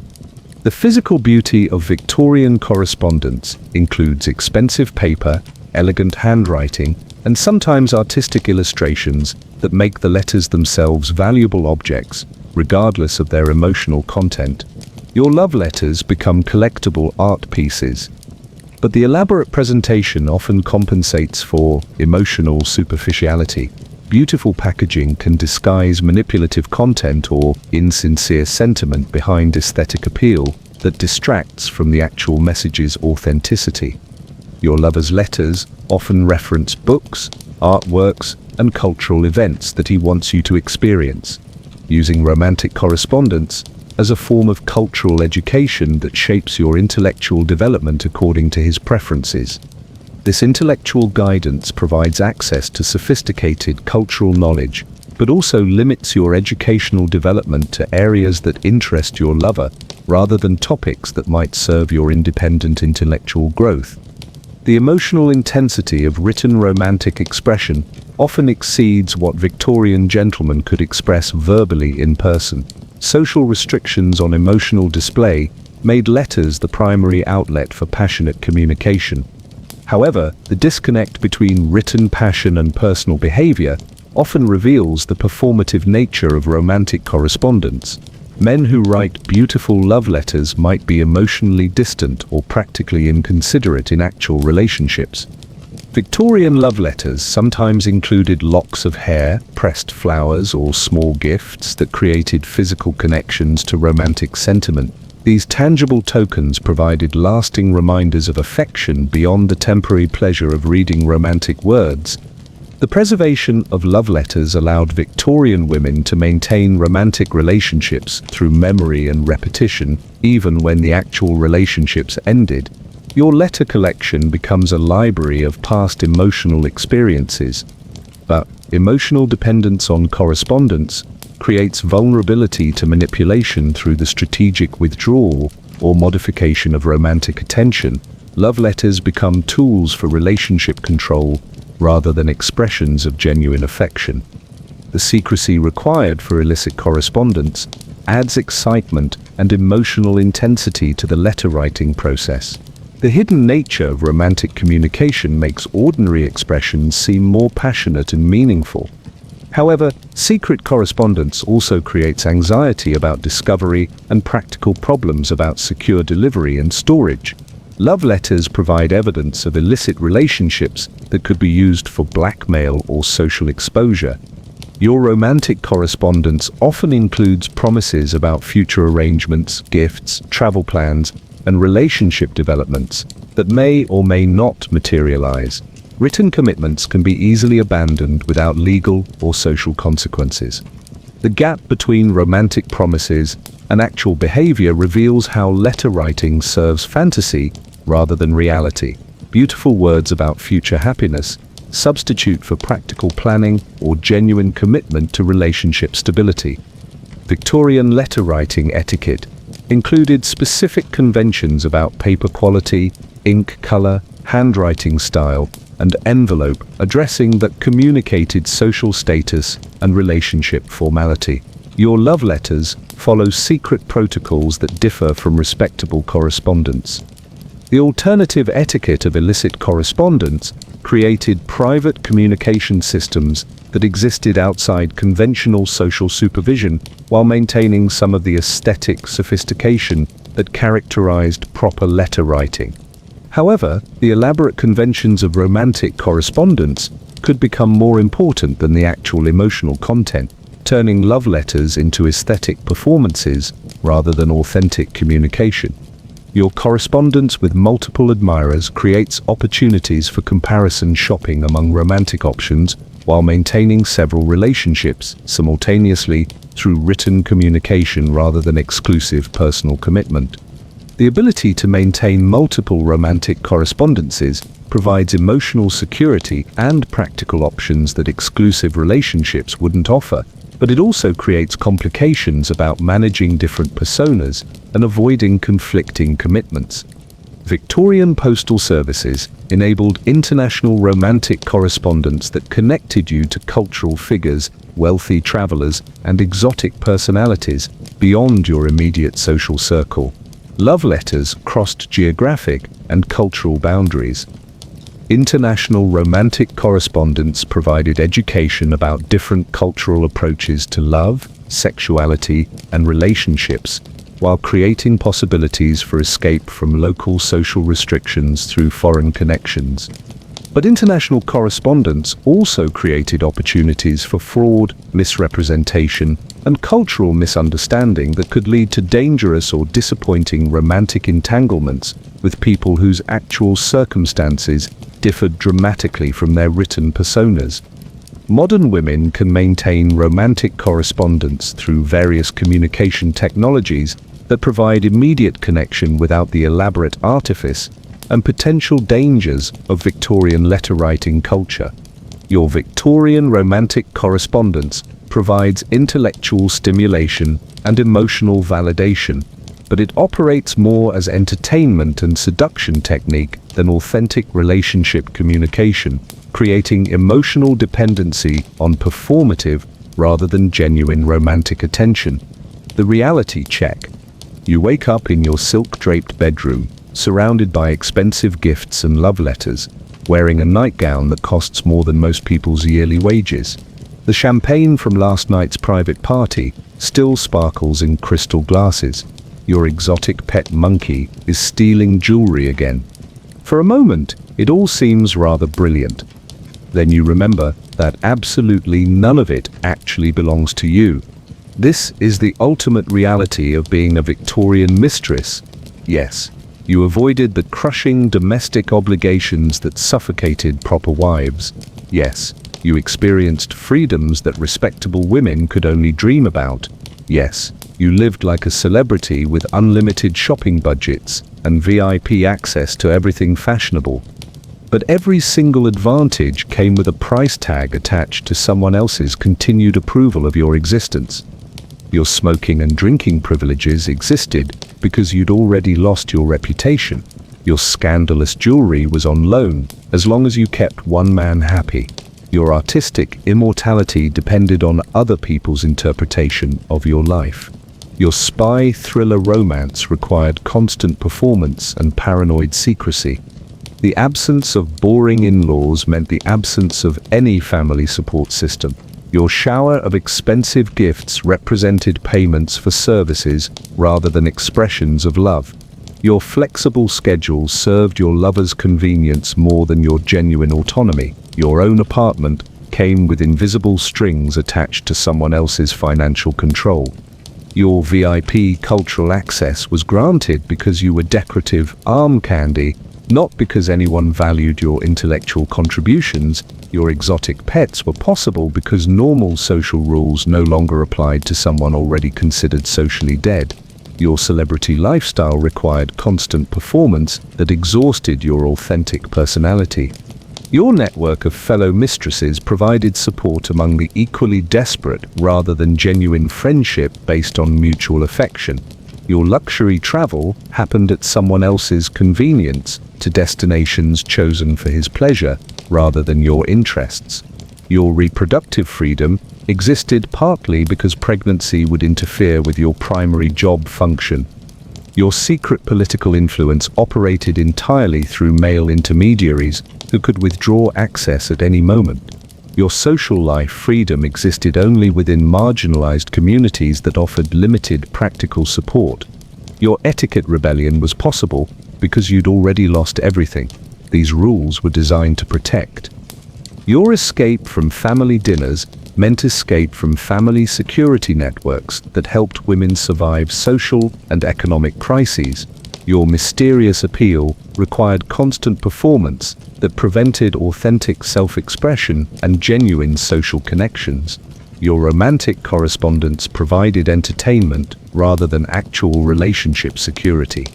The Victorian mistress lifestyle offered genuine pleasures and remarkable freedoms, but it existed within a framework of complete economic dependence and social vulnerability that made every advantage temporary and conditional. You experienced luxury without ownership, influence without power, freedom without security, and pleasure without stability. Your advantages were real, but so were the costs that made them possible. Modern women can enjoy most of these same freedoms: smoking, drinking, wearing flashy jewelry, pursuing artistic interests, traveling, choosing their reproductive futures, influencing politics and culture, maintaining social lives, breaking restrictive social rules, and receiving romantic attention without sacrificing their economic independence, social security, or authentic self-expression. They can have the benefits without becoming anyone's kept woman first. The Victorian mistress lifestyle was a creative survival strategy that some women used to navigate impossible social circumstances, but it was still a form of survival rather than genuine freedom. The pleasures were real, but they existed within systems of exploitation and dependence that modern women can thankfully avoid. So raise a glass of expensive champagne to the Victorian mistresses who found ways to thrive within unjust systems while working toward a world where their creative survival strategies would no longer be necessary. Just remember to buy your own champagne with your own money, earned through your own work. It tastes even better that way.